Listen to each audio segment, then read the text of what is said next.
बिस्मिल्लाहिर्रहमानिर्रहीम। पाणी जल जलालहू, पाणी जान जमाल, पाणी सूरत पिरीअ जी, पाणी हुस्न कमाल, पाणी पीर मुरीद थिए, पाणी पाण ख़याल, सभु सभोई हाल मंझाई मालूम थिए। अस्सलामु अलैकुम तमामु नाज़रीन, उमेद करियूं था तव्हां सभु बिल्कुलु ठीकु हूंदव। खोड़ सारियूं दुआऊं अव्हां जे लाइ, नेक तमन्नाऊं अव्हां जे लाइ। ऐं अव्हां जी पंहिंजी मेज़बान ताहिरा जो अव्हां जी पंहिंजी हिन स्पेशल ट्रांसमिशन अज़मत रमज़ान में अव्हां सभिनीनि खे दिलि जी गहराई सां भलीकार चवां थी। माह रमज़ान जो, माह सयाम जो उहो महीनो जेको तमामु जल्दी गुज़री वेंदो आहे, उहो महीनो जेको यकीनन घणनि इबादतुनि जो महीनो थिए थो, ऐं उहो महीनो जंहिंमें अल्लाह तबारक व तआला बार बार असांखे उहे असबाब ज़ाहिर करे ॾेखारे थो, जंहिंमें इंसान जे लाइ रहमत आहे, इंसान जे लाइ मग़फ़िरत आहे, ऐं हर विख ते अव्हांखे अल्लाह तबारक व तआला असबाब पैदा करे ॾिए थो त ही पंहिंजे लाइ जहन्नम जी बाहि खां निजात जो, छोटकारे जो वसीलो रब खां तलब करियो। ऐं यकीनन हू रब क़ादिर आहे, असां जेके बि इबादतूं करियूं था अल्लाह तबारक व तआला ॾिसंदड़ आहे, असांजूं इबादतूं क़बूल कंदड़ आहे।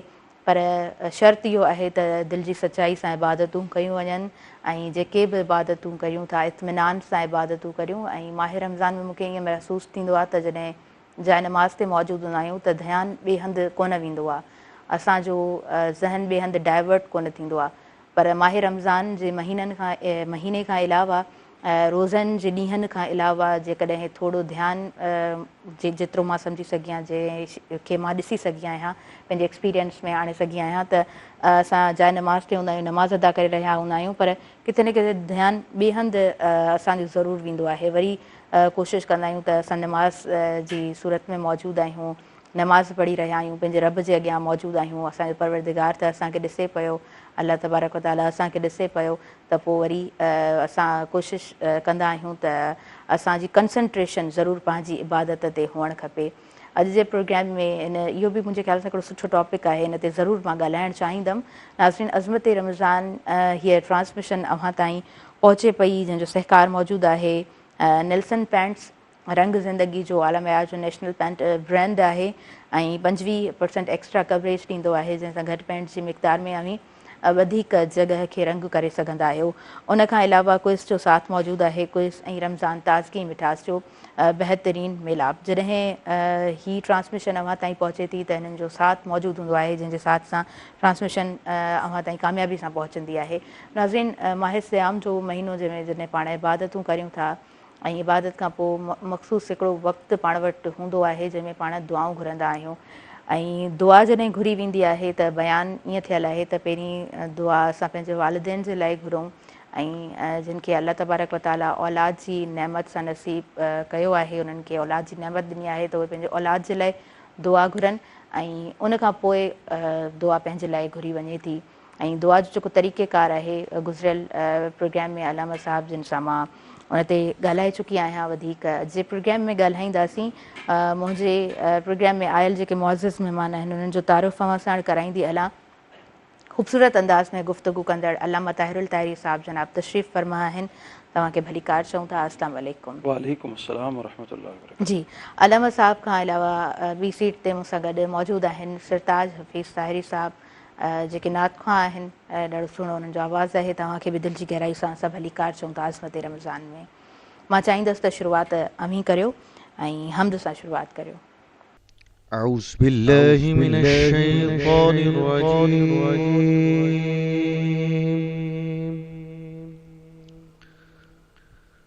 بسم الله الرحمن الرحيم.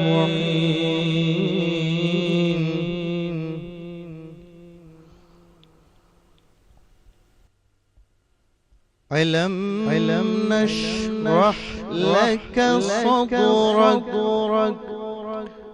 ووضعنا عنك وزرك الذي ينقض ظهرك ورفعنا لك ذكرك فإن مع العسر يسرا إن مع العسر يسرا فإذا فرغت فانصب وإلى ربك فارغب صدق الله العظيم.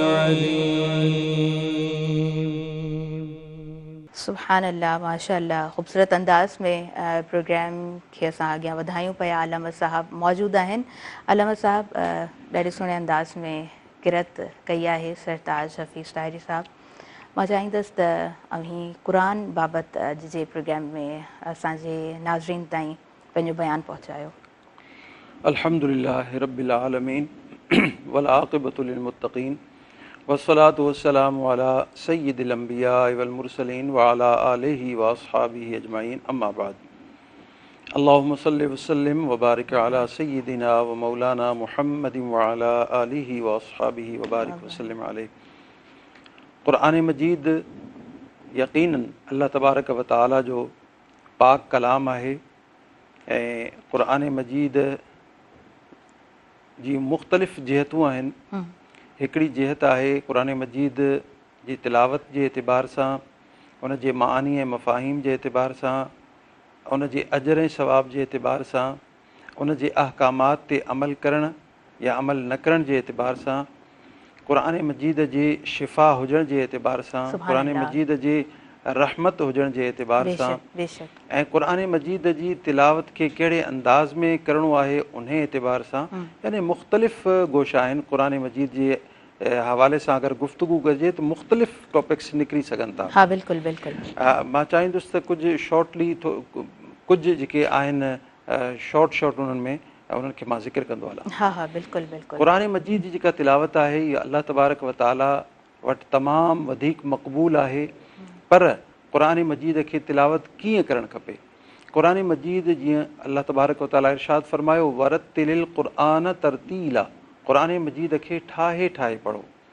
क़ुरान मजीद खे क़ुरान मजीद जी रिआयत कंदे इंसान तिलावत करे. जी, क़ुरान मजीद जी तिलावत जो अलॻि हिकिड़ो इल्मु आहे ऐं उन इल्म खे सिखी करे पोइ इंसानु क़ुरान मजीद जी तिलावत करे थो, जंहिंखे इल्मुल तजवीद ऐं इल्मुल क़िरात चयो वञे थो. सही. तजवीद जो जेको इल्मु आहे, फोनेटिक्स जो जेको इल्मु, उहो असांखे इहो सेखारे थो त जेके 28 जेके हर्फ़ आहिनि, इहो कहिड़ो हर्फ़ ज़ुबान जे कहिड़े हिसे खां ऐं कहिड़े नमूने अदा थींदो ऐं उनखे बारीक यानी सन्हो करे पढ़ियो वेंदो या थुल्हो करे पढ़ियो वेंदो. कहिड़ा हरूफ़ आहिनि जेके इंसान जी निड़ीअ खां अदा थियनि था, कहिड़ा हरूफ़ आहिनि जेके इंसान जे निड़ीअ जे मथे हिसे खां अदा थियनि था, कहिड़ा उहे हरूफ़ आहिनि जेके साम्हूं जे ॾंदुनि मथियां जेके ॾंद आहिनि उन्हनि जे पाड़ुनि खां अदा थियनि था, कहिड़ा उहे हरूफ़ आहिनि जेके साम्हूं वारे ॾंदनि जे किनारनि खां अदा थियनि था, उहे कहिड़ा हरूफ़ आहिनि जेके चपनि सां अदा थियनि था, उहे कहिड़ा हरूफ़ आहिनि जेके तालू ऐं ज़ुबान जो जेको विच आहे उन सां अदा थियनि था. ऐं मुख़्तलिफ़ उन जूं जॻहूं मुक़ररु थियल आहिनि ऐं उन एतिबार सां अगरि उन्हनि जी रिआयत करे इंसानु तिलावत कंदो त उहा तिलावत जेका आहे अल्लाह तबारक व तआला जी बारगाह में मक़बूल बणिजे थी. ऐं ॿियो आहे त क़ुरान मजीद खे केतिरी स्पीड सां पढ़णु, क़ुरान मजीद खे तरतील सां पढ़णु ज़रूरी आहे. तरतील जो मतिलबु आहे बिल्कुलु ठाहे ठाहे आहिस्ता आहिस्ता पढ़णु. एतिरो तेज़ क़ुरान मजीद जी तिलावत करणु जंहिंसां इंसान खे साम्हूं वारे खे अल्फाज़ सम्झ में न अचनि, उन जी ज़बर ज़ेर पेश सम्झ में न अचे त उहो इंसान खे उहा तिलावत बजाए रहमत जे उन जे लाइ वबाल बणिजी वेंदी आहे. उहो गुनाह जो इंसानु सबबु बणिजंदो आहे. अल्लाहु अकबर. त इंसानु क़ुरान मजीद जी तिलावत ठाहे ठाहे करे ऐं तरतील ऐं ॿियो आहे तरतीक़ ऐं टियों आहे हदर, यानी 3 क़िस्मूं आहिनि. हिकिड़ो बिल्कुलु सिलो इंसानु पढ़े, ॿियो आहे दरमियाने एतिबार सां पढ़े, हिकिड़ो आहे थोरो वरी तेज़ अंदाज़ में पढ़े, पर तेज़ एतिरो जो सम्झ में अचे, जीअं असां तरावी में ॿुधूं था, नमाज़ में ॿुधूं था. इहा हदर जी सूरत हूंदी आहे. वरी असां क़ुरान मजीद जे अजर जे एतिबार सां ॾिसूं था त क़ुरान मजीद जो जेको अजर आहे अल्लाह तबारक व तआला ॿी कंहिं बि शइ में उहो अजर न रखियो आहे जेको क़ुरान मजीद में रखियो आहे. क़ुरान मजीद जो हिकिड़ो हर्फ़ ज़ुबान मां निकिरे थो, अल्लाह तबारक व तआला 10 नेकियूं अता फ़रमाए थो, गुनाह मुआफ़ फ़रमाए थो, दर्जात बुलंद फ़रमाए थो. त त इहे हिकिड़े हर्फ़ जो इहो कमाल आहे, सही, यानी सही। अलिफ लाम मीम। हुज़ूर अलैहिस्सलातु वस्सलाम फरमायो इहो हिकिड़ो हर्फ़ न बल्कि अलिफ अलॻि हर्फ़ आहे, लाम अलॻि हर्फ़ आहे हा ऐं हा मीम अलॻि हर्फ़ आहे। बिल्कुलु बिल्कुलु त हिकिड़े हर्फ़ मां एतिरियूं नेकियूं मिलनि थियूं ऐं अलाह तबारक व ताला जी बारगाह खां रहमतूं मिलनि थियूं। सही। वरी जिथे क़ुर मजीद जी तिलावत थिए थी उते अलाह तबारक व ताला जी रहमतुनि जो नुज़ूल थिए थो, अलाह ताला जी रहमत नाज़िल थिए थी, सुकून ऐं तमानियत वारी दौलत इंसान जे क़ल्ब ते नाज़िल थिए थी। बेशक बेशक वरी हिकिड़ी शइ जेका मूंखां रहिजी वई, हुज़ूर अलैहिस्सलातु वस्सलाम इरशाद फरमायो इक़रउल क़ुरआन बिलुहूनिल अरब व अस्वातिहा। जी तव्हां क़ुर मजीद जी जॾहिं तिलावत कयो न त उहो अरबी लहजे में ऐं उन्हनि जी आवाज़ में तव्हां तिलावत क़ुर क़ुर मजीद करीम कयो, करियो बेशक। यानी जेको अरब जो अरबी लहजो आहे उन अरबी लहजे में, हा हा यानी ॿियो कंहिं बि ॿोली जो लहजो इन में असां दाख़िल नथा करे सघूं। ऐं हूअं बि उसूल इहो आहे त कंहिं बि ॿोली खे अवां ॻाल्हाईंदा त उनजो जेको प्रोनाउंसिएशन आहे हा, तव्हां उनजे लहजे में ई तव्हां अदा कंदा त तव्हां सुठा लॻंदा, सुहिणा लॻंदा ऐं तव्हां कामयाबु थींदा। बिल्कुलु बिल्कुलु अगरि ॿी ॿोली जो लहजो उन में दाख़िल कंदा त उन में तव्हां कामयाबी हासिल नथा करे सघो, सही, तव्हांखे सही। इहो न चयो वेंदो तव्हां इन में कमांड हासिल कई आहे। वरी जॾहिं हिन जे अजर जे एतबार सां मूं ॻाल्हि कई पिए त अल्लामा क़ाज़ी अल बैज़ावी रहमतुल्लाह अलैह, तफ़सीर बैज़ावी हिकिड़ो नालो आहे, तमामु वॾी तफ़सीर। हर आलिम जेसीं ताईं उन तफ़सीर खे न पढ़े तेसीं ताईं उहो आलिम नथो बणिजे। तफ़सीर बैज़ावी में अल्लामा क़ाज़ी अल बैज़ावी ऐं दीगर मुफ़स्सिरीन इहो वाक़ियो नक़ुल कयो आहे त अल्लाह तबारक व ताला जे हिकिड़े बनी इसराईल जे पैगम्बर हज़रत मूसा अलैहिस्सलाम या हज़रत ईसा अलैहिस्सलाम उन्हनि जी उम्मतुनि मंझां हिकिड़ो शख़्स हो, उन शादी कई, उन जे शादी खां पोइ माई घर वारी हामिला थी, अचानक उनखे मौत जो वक़्तु अची वियो मर्द खे। हुन पंहिंजी घरवारी सां इहो वाइदो ऐं वचन वरितो त जेको तुंहिंजे पेट में ॿारु आहे जीअं ॼमे तुंहिंजे मथां लाज़िम आहे त असांजे नबीअ ते जेका किताब लथी आहे तूं उनजो इल्मु इनखे सेखार, उहो इल्मु ई पढ़े ऐं इल्मु हासिलु करे। जीअं ई कुझु ॾींहं गुज़रिया उहो हुनजो मुड़ुसु गुज़ारे वियो, वीचारी अफ़सुरदा थी ऐं उनखे इहो वाइदो ऐं वचन यादि रहियो ऐं हिन इंतज़ार में रही त हाणे मुंहिंजे पेट में जेको ॿारु आहे इहो ॼणियां ऐं वरी उनखे कंहिं राहिब ॾे मोकिलियां, कंहिं आलिम ॾे मोकिलियां ताकी ही किताब जो इल्मु हासिलु करे। सुभान अल्लाह। उहो नंढिड़ो ॿारु जीअं ई 3 सालनि जो थियो या 4 सालनि जो थियो, यानी अञा ॻाल्हाइण वारी उनजी मुंद न आई हुई, यानी नंढिड़ो ॿारु जीअं बाते अंदाज़ में ॻाल्हाईंदो आहे, ॻाल्हाए न सघंदो आहे ऐं हुनजा अल्फाज़ ॾाढा ख़ूबसूरत ऐं प्यारा लॻंदा आहिनि। बिल्कुलु बिल्कुलु। त उन ई उमिरि जे हद में उनखे पढ़ण जे लाइ मोकिलियो ऐं पहिरें ॾींहुं उस्ताद उनखे जेके अल्फाज़ सेखारिया उहे अल्फाज़ हुया बिस्मिल्लाहिर रहमानिर रहीम। शुरू कयां थो अलाह ताला जे नाले सां जेको रहमान ऐं रहीम आहे। सुभान अल्लाह। इन जी बरकत एतिरी बरकत।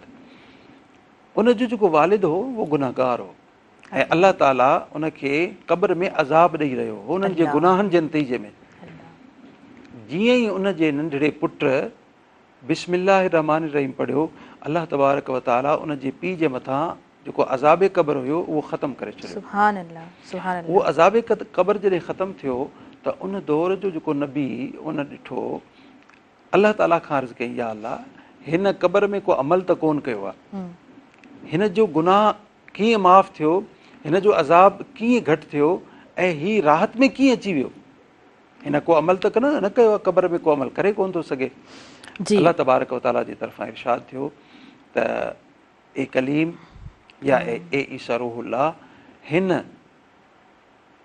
मुंहिंजे बाने जो पुटु जॾहिं पैदा थियो ऐं पंहिंजे बातड़े अंदाज़ में आवाज़ में मूंखे रहमान ऐं रहीम चई रहियो हो, बिस्मिल्लाहिर रहमानिर रहीम पढ़ंदे मूंखे हया आयो त जंहिंजो पुटु मूंखे रहमान ऐं रहीम सॾे मां उन जे पीउ खे वरी ज़मीन जे हेठां अज़ाब ॾियां। यानी ॾिसो त जेका तिलावत आहे किताब जी उन में एतिरी रहमत ऐं बरकत रब्बे ज़ुल जलाल रखी आहे त न सिर्फ़ु पढ़ण वारे खे उन जी बरकत हासिलु थिए थी, अगरि उन जा वालिदैन हयात आहिनि या गुज़ारे विया आहिनि त क़ब्र ताईं उन जो असरु ऐं उन जी रहमत पहुचे थी ऐं अलाह तबारक व ताला उनखे क़ब्र जे अज़ाब खां महफ़ूज़ फ़रमाए थो। जी सुभान अल्लाह। टे एतबार सां अगरि ॾिसिजे त क़ुरान मजीद शिफ़ा बि आहे। बेशक बेशक। क़ुरान मजीद में अल्लाह सुब्हानहु व तआला इरशाद फ़रमायो वनुनज़्ज़िलु मिनल क़ुरआनि मा हुव शिफ़ाउन, ऐं जेको असां क़ुरान मजीद नाज़िल कयो आहे इहो शिफ़ा आहे, सही। यानी मोमिननि जे लाइ, ईमान वारनि जे लाइ शिफ़ा आहे। बेशक। क़ुरान मजीद जी बेशक। तिलावत इंसान जे लाइ शिफ़ा आहे। वरी अॻिते जेको लफ़्ज़ अलाह ताला इरशाद फ़रमायो शिफ़ाउन व रहमतुन, शिफ़ा बि आहे ऐं रहमत बि आहे, बेशक। यानी भलाई बि आहे लिल मुमिनीन, ईमान वारनि जे लाइ। सुभान अल्लाह। यानी क़ुरान मजीद मुसलमाननि जे लाइ बाइस रहमत बि आहे ऐं बाइस शिफ़ा बि आहे। बेशक। ऐं बाइस शिफ़ा कीअं आहे? केतिरा सहाबे किराम रिदवानुल्लाह अलैहिम अजमईन उन्हनि जे साम्हूं मुखालिफ़ीन इहो चयो त तव्हां अगरि हीउ ज़हर आहे, अगरि हीउ खाई ॾेखारियो, अगरि तव्हां सचा आहियो तव्हांखे कुझु न थींदो, ऐं तव्हांखे अगरि कुझु न थियो, जेको तव्हां चवंदो असां क़बूल करण जे लाइ तयारु आहियूं या ईमान आणण जे लाइ तयारु आहियूं।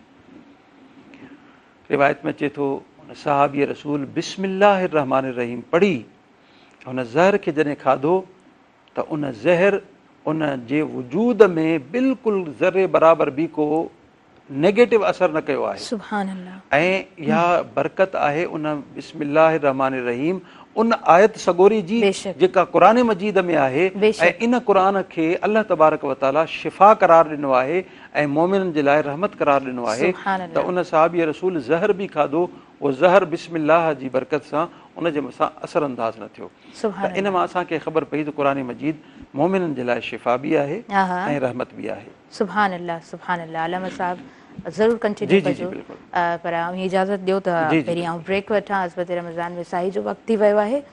नाज़रीन, अज़मत रमज़ान सां नेल्सन पेंट्स जो साथ मौजूदु आहे रंग ज़िंदगी जो, ऐं साथ मौजूदु आहे क्विज़ जो। क्विज़ ऐं रमज़ान ताज़गी ऐं मिठास जो बहितरीनु मिलाप। क्विज़ ज़ाइके जी रिवायत, हर घर जी सुञाणप।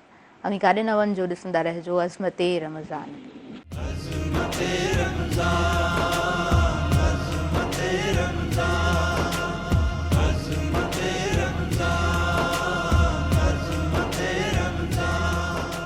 नाज़रीन, सभिनी ॾिसंदड़नि खे ॿीहर भली कार चवां थी। अज़मत रमज़ान में हीअ ट्रांसमिशन नेल्सन पेंट्स जे सहकार सां अवां ताईं पहुचाई वञे पई। रंग ज़िंदगी जो ऐं गॾोगॾु सहकार मौजूदु आहे क्विज़ जो। क्विज़ ज़ाइके जी रिवायत, हर घर जी सुञाणप। हुज़ूर अकरम सल्लल्लाहु अलैहि वसल्लम जिन जो फरमान बारी ताला आहे त जॾहिं बि तिलावत क़ुरान करीम कोई पढ़ी रहियो हुजे त अव्हीं ॿुधो ऐं सब्र सां ॿुधो, इत्मिनान सां ॿुधो, त जीअं अव्हां ते बि रहम कयो वञे, मन अव्हां ते रहम कयो वञे। अलामा साहब, हूअं चयो वञे थो त यासीन शरीफ़ माशाअल्लाह सां क़ुरान करीम जी दिलि आहे। सो मां चाहींदसि त यासीन शरीफ़ बाबति बि अव्हां बयानु ज़रूरु फ़रमायो, हुनजो ख़ुलासो छा आहे? यासीन शरीफ़ में अल्लाह तबारक व तआला घणियूं ई बरकतूं ऐं रहमतूं रखियूं आहिनि। जी बेशक। क़ुरान मजीद यकीनन यासीन शरीफ़ यकीनन क़ुरान मजीद जी दिलि आहे। यासीन शरीफ़ खे इहो एज़ाज़ हासिलु आहे, हूअं त पूरे क़ुरान मजीद खे एज़ाज़ हासिलु आहे, पर हिन में वधि अलाह ताला बरकतूं ऐं रहमतूं रखियूं आहिनि। ऐं जेका असां हिन जी तासीर ॾिसूं था, हुज़ूर अलैहिस्सलातु वस्सलाम फरमायो जॾहिं तव्हां पंहिंजनि मुअलनि ॾे वञो जेके इन दुनिया खे छॾे विया, त तव्हां उन्हनि जे मथां सूरह यासीन तिलावत कयो। क़ुरान मजीद जी जंहिं सूरत जे तरफ़ हुज़ूर अलैहिस्सलातु वस्सलाम असांखे तरग़ीब ॾिनी आहे उहा सूरह यासीन आहे। जॾहिं उन मुअल शख़्स ते या उन मुर्दे ते या उन जी क़ब्र जे मथां क़ुरान मजीद जी इहा सूरत यानी सूरह यासीन क़ुरान जी दिलि तिलावत कई थी वञे त तिलावत करण वारे खे अल्लाह ताला 10 क़ुरान मजीद पढ़ण जेतिरो सवाब अता फरमाए। सुभान अल्लाह सुभान। हाणे वरी उहा सूरत यासीन तिलावत करे बानो अल्लाह खां दुआ घुरे थो ऐं अर्ज़ु करे थो, परवरदिगार इन यासीन शरीफ़ जो सवाब सभिनी मुस्लमाननि खे अता फ़रमा ऐं हिन साहिब क़ब्र खे, उहो भाउ बि थी सघे थो, पीउ बि थी सघे थो, चाचो बि थी सघे थो, जेको बि आहे, जॾहिं अल्लाह ताला खां इहा दुआ घुरी त उन क़ब्र वारे खे 10 क़ुरान मजीद पढ़ण जो सवाब मिली वियो।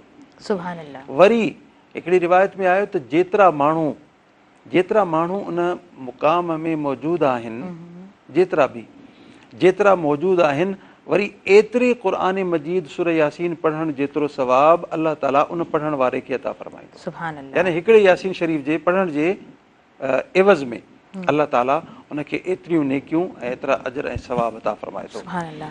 क़ुर मजीद जी दिलि सूरह यासीन खे जेको बहानो सुबुह जो तिलावत करे शाम ताईं अलाह तबारक व ताला उन जे लाइ रिज़्क़ जा दरवाज़ा कुशादा फरमाए थो, उन जी तंगी खे दूरि फरमाए थो।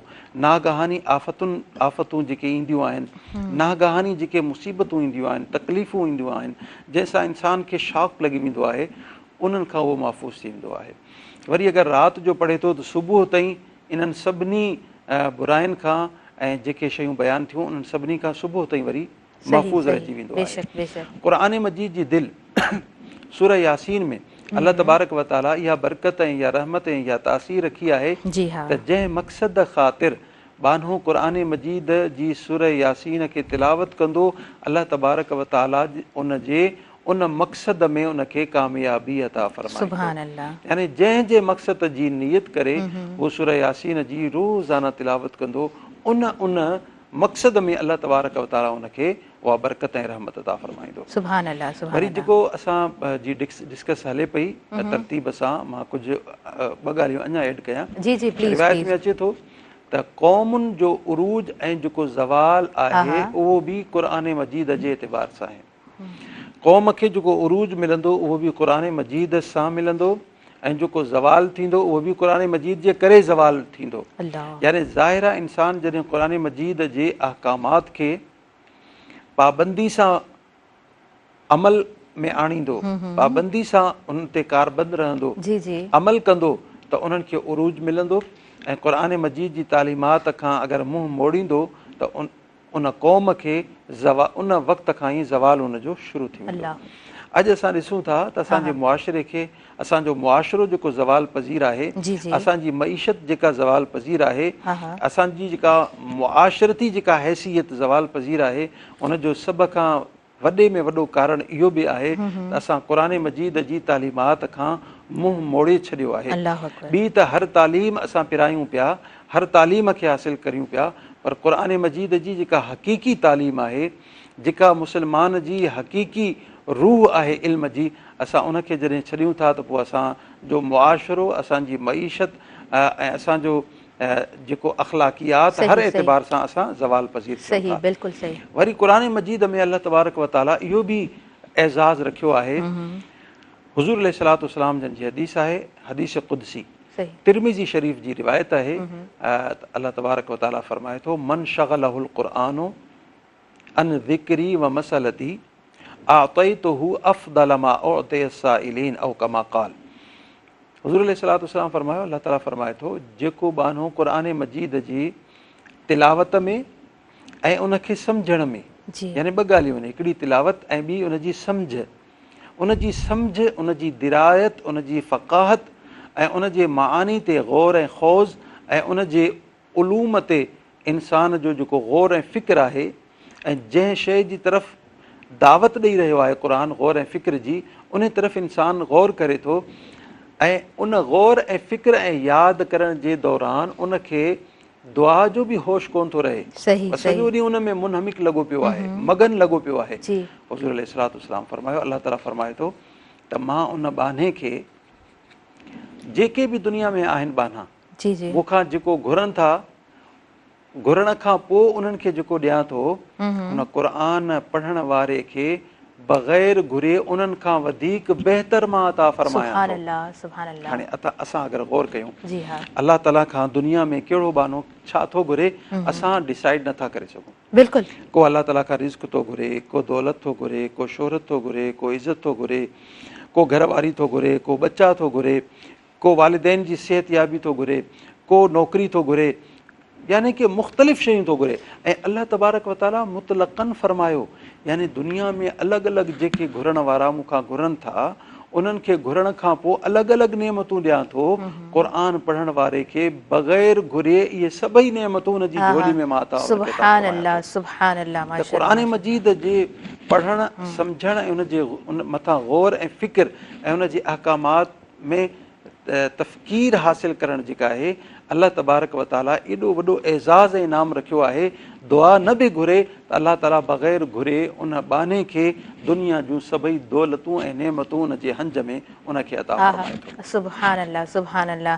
बेशक बेशक, ॾाढे सुहिणे अंदाज़ में मां बयानु फ़रमायो। अच्छा अलामा साहब, मां चाहींदसि त मिसकीननि बाबति क़ुरान पाक जी तालीमात असांखे कीअं सम्झायो आहे त मिसकीननि सां रवैयो कीअं हुजणु खपे, उन्हनि सां मामलात कीअं हुजणु खपनि, उन ते बि रोशनी विझो।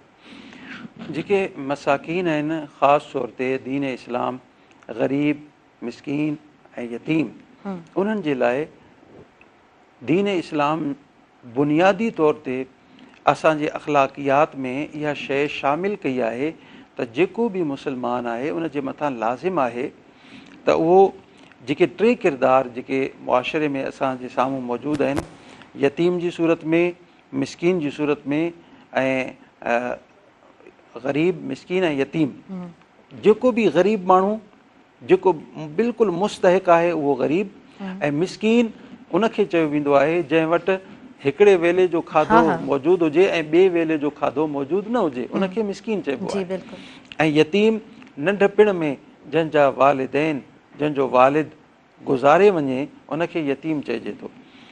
दीन इस्लाम असांखे इहो सेखारे थो, इहे टई जेके किरदार आहिनि, मुस्लमान जेसीं ताईं इन्हनि सां रहम दिली जो मुज़ाहिरो कंदा रहंदा, इन्हनि सां नरमी जो मुज़ाहिरो कंदा रहंदा, इन्हनि सां सहकार जो मुज़ाहिरो कंदा रहंदा, इन्हनि सां सिल रहमी जो मुज़ाहिरो कंदा रहंदा, अल्लाह तबारक व ताला जूं रहमतूं ऐं बरकतूं उन्हनि खे हासिलु थींदियूं रहंदियूं। ऐं जेको बानो यतीमनि सां सहकार करे थो, मिसकीननि सां सहकार करे थो, अल्लाह तबारक व ताला खे एतिरो प्यारो बणिजी वञे थो त अल्लाह तबारक व ताला उनखे उन जा गुनाह बि मुआफ़ फरमाए थो ऐं उनखे जन्नत जो मुस्तहिक़ बि फरमाए थो। ऐं यतीमनि ऐं ग़रीबनि सां जेको माण्हू चंद लम्हा गुज़ारे थो या उन्हनि सां गॾु वेही दस्तरखान ते मानी खाए थो, त इन अमल सां अल्लाह तबारक व ताला उन बाने जी बातिनी बीमारियुनि खे ख़तमु फरमाए थो ऐं इनखे बातिनी बीमारियुनि खां आजो ऐं पाक फरमाए थो। यानी बातिनी बीमारियूं उहे जिन खे ख़तमु करण जे लाइ, जंहिंजे इलाज जे लाइ सूफ़िया किराम साल हा साल महिनतूं कनि, मुजाहदा कनि, इबादत ऐं रियाज़त कनि, अल्लाह ताला खे राज़ी कनि, उनखां पोइ उन्हनि खे उहो मक़ाम मिले। पर ग़रीब, मिसकीन ऐं यतीम सां गॾु वेही दस्तरखान, पंहिंजे दस्तरखान ते उन्हनि खे विहारे, उन्हनि सां गॾु जॾहिं मानी खाए थो त इन हिकिड़े नंढड़े अमल सां अल्लाह तबारक व ताला उन बाने जी जेके बातिनी बीमारियूं आहिनि उन्हनि खे ख़तमु फरमाए थो ऐं बातिनी जिला ऐं बातिनी नूर उनखे अता फरमाए थो। सुभान अल्लाह, सुभान अल्लाह, माशाअल्लाह। अलामा साहब, ॿियो बि ज़हन में टॉपिक तरी आयो त कुझु इंसान हूंदा आहिनि, तकलीफ़ूं गम ॾिसो हर कंहिंजी ज़िंदगी जो हिकिड़ो हिसो आहिनि। रोशनी आहे त ऊंदह बि आहे, ख़ुशी आहे त यकीननि गम बि आहे, ज़िंदगी जो हिसो ज़रूरु रहे थो गम बि। कुझु माण्हू हूंदा आहिनि जेके गम खे घणो पंहिंजे मथां तारी करे छॾींदा आहिनि ऐं अल्लाह तबारक व ताला हुकुम फरमायो आहे त सोग जेको आहे, नबी साईं बि पंहिंजी रिवायतुनि में ऐं पंहिंजे बयान में फरमायो आहे त सोग 3 ॾींहंनि खां वधीक जाइज़ कोन आहे। मां चाहींदुसि त इन बाबति बि बयानु फरमायो, छाकाणि जो ईद बि वेझे आहे ऐं कुझु माण्हू वरी पंहिंजे गम जे करे ईद खे बि कोन सेलिब्रेट कंदा आहिनि। अल्लाह तबारक व ताला जेको असांखे दीन अता फरमायो आहे, इहो दीन फितरत आहे, यानी फितरी तक़ाज़ा ऐं फितरी जेके तबियतूं आहिनि, अल्लाह तबारक व ताला उनखे बि इन में शामिलु रखियो आहे। यानी ईअं कोन्हे दीन हिकिड़े पासे त असांजी तबियत ऐं असांजो मैलान ऐं असांजी रग़बत ॿिए पासे, न, इन जी तबियतुनि खे मदे नज़र रखंदे अल्लाह तबारक व ताला असांखे उहे अहकामात अता फरमाया। ग़म ऐं सोग, इन में थोरो फ़र्क़ु इहो आहे त जेको सोग आहे यानी उहो ग़म जंहिंमें असां घर में मानी न पचायूं, असां घर में उहो माहौल रखूं जंहिंसां ग़म जी कैफ़ियत तारी हुजे, उनखे असां सोग चऊं था। ऐं ग़म उहो आहे कंहिं बि शइ जे तलफ़ थियण जो, कंहिं बि अल्लाह ताला जी नेमत जे खसिजी वञण खां पोइ जेका कैफ़ियत इंसान जे दिलि में दिमाग़ में पैदा थिए थी, उनखे ॾुखु चयो वञे थो, उनखे ग़म चयो वञे थो। सोग 3 ॾींहंनि खां वधीक नथो करे सघिजे, मुमानियत आहे। 3 ॾींहं गुज़री विया, जंहिं घर में मैयत थी वई, हाणे चौथे ॾियारे ते उहो पंहिंजे घर में पाण मानी पचाईंदा, मानी खाईंदा, सुहिणे नमूने सां ज़िंदगी गुज़ारण जी कोशिशि कंदा। ताकी अल्लाह तबारक व ताला इहो चाहे थो त हीअ मुंहिंजा बाना अञा वधीक ग़म जी तरफ़ वञी पंहिंजी ज़िंदगी खां महरूम न थी वञनि ऐं ख़ुशियुनि खां महरूम न थी वञनि। जॾहिं इंसानु पंहिंजी रूटीन लाइफ में आहिस्ता आहिस्ता अचण जी कोशिशि करे थो त उनजो जेको ॾुखु आहे उहो ख़तमु थींदो वञे थो ऐं उहो ज़हन खां महव थींदो वञे थो। वरी कुझु ॾुख अहिड़ा हूंदा आहिनि जेके जिन खां असांखे मना कयो वियो आहे त इन्हनि शयुनि जो ॾुखु इंसानु दिलि में न रखे। मिसाल, का नेमत असांखां खसिजी वई, ज़ाहिरी नेमत आहे, दौलत जी सूरत में आहे, औलाद जी सूरत में आहे, वालिदैन जी सूरत में आहे। अगरि असांखां खसिजी वई आहे त असां उनजो ॾुखु हमेशह हमेशह इन एतिबार सां जो अल्लाह तबारक व ताला जी ज़ात सां शिकवो कंदा रहूं, शिकायत कंदा रहूं ऐं उन ॾुख में ज़िंदगी गुज़ारियूं, ईअं न आहे। जेके अल्लाह तबारक व ताला उसूल जोड़िया आहिनि, असांखे उन्हनि उसूलनि खे मद्देनज़र रखंदे असांखे क़बूल करिणो आहे त मौत बरहक़ आहे ऐं मौत हर इंसान खे अचणी आहे। कुल्लु नफ़्सिन ज़ाइक़तुल मौत, हर नफ़्स खे मौत जो मज़ो चखणो आहे ऐं असां उनखे पंहिंजे लाइ हिकिड़ी नसीहत सम्झूं, मौत खे बि नसीहत सम्झूं त हिकिड़े ॾींहुं असांखे बि वञिणो आहे।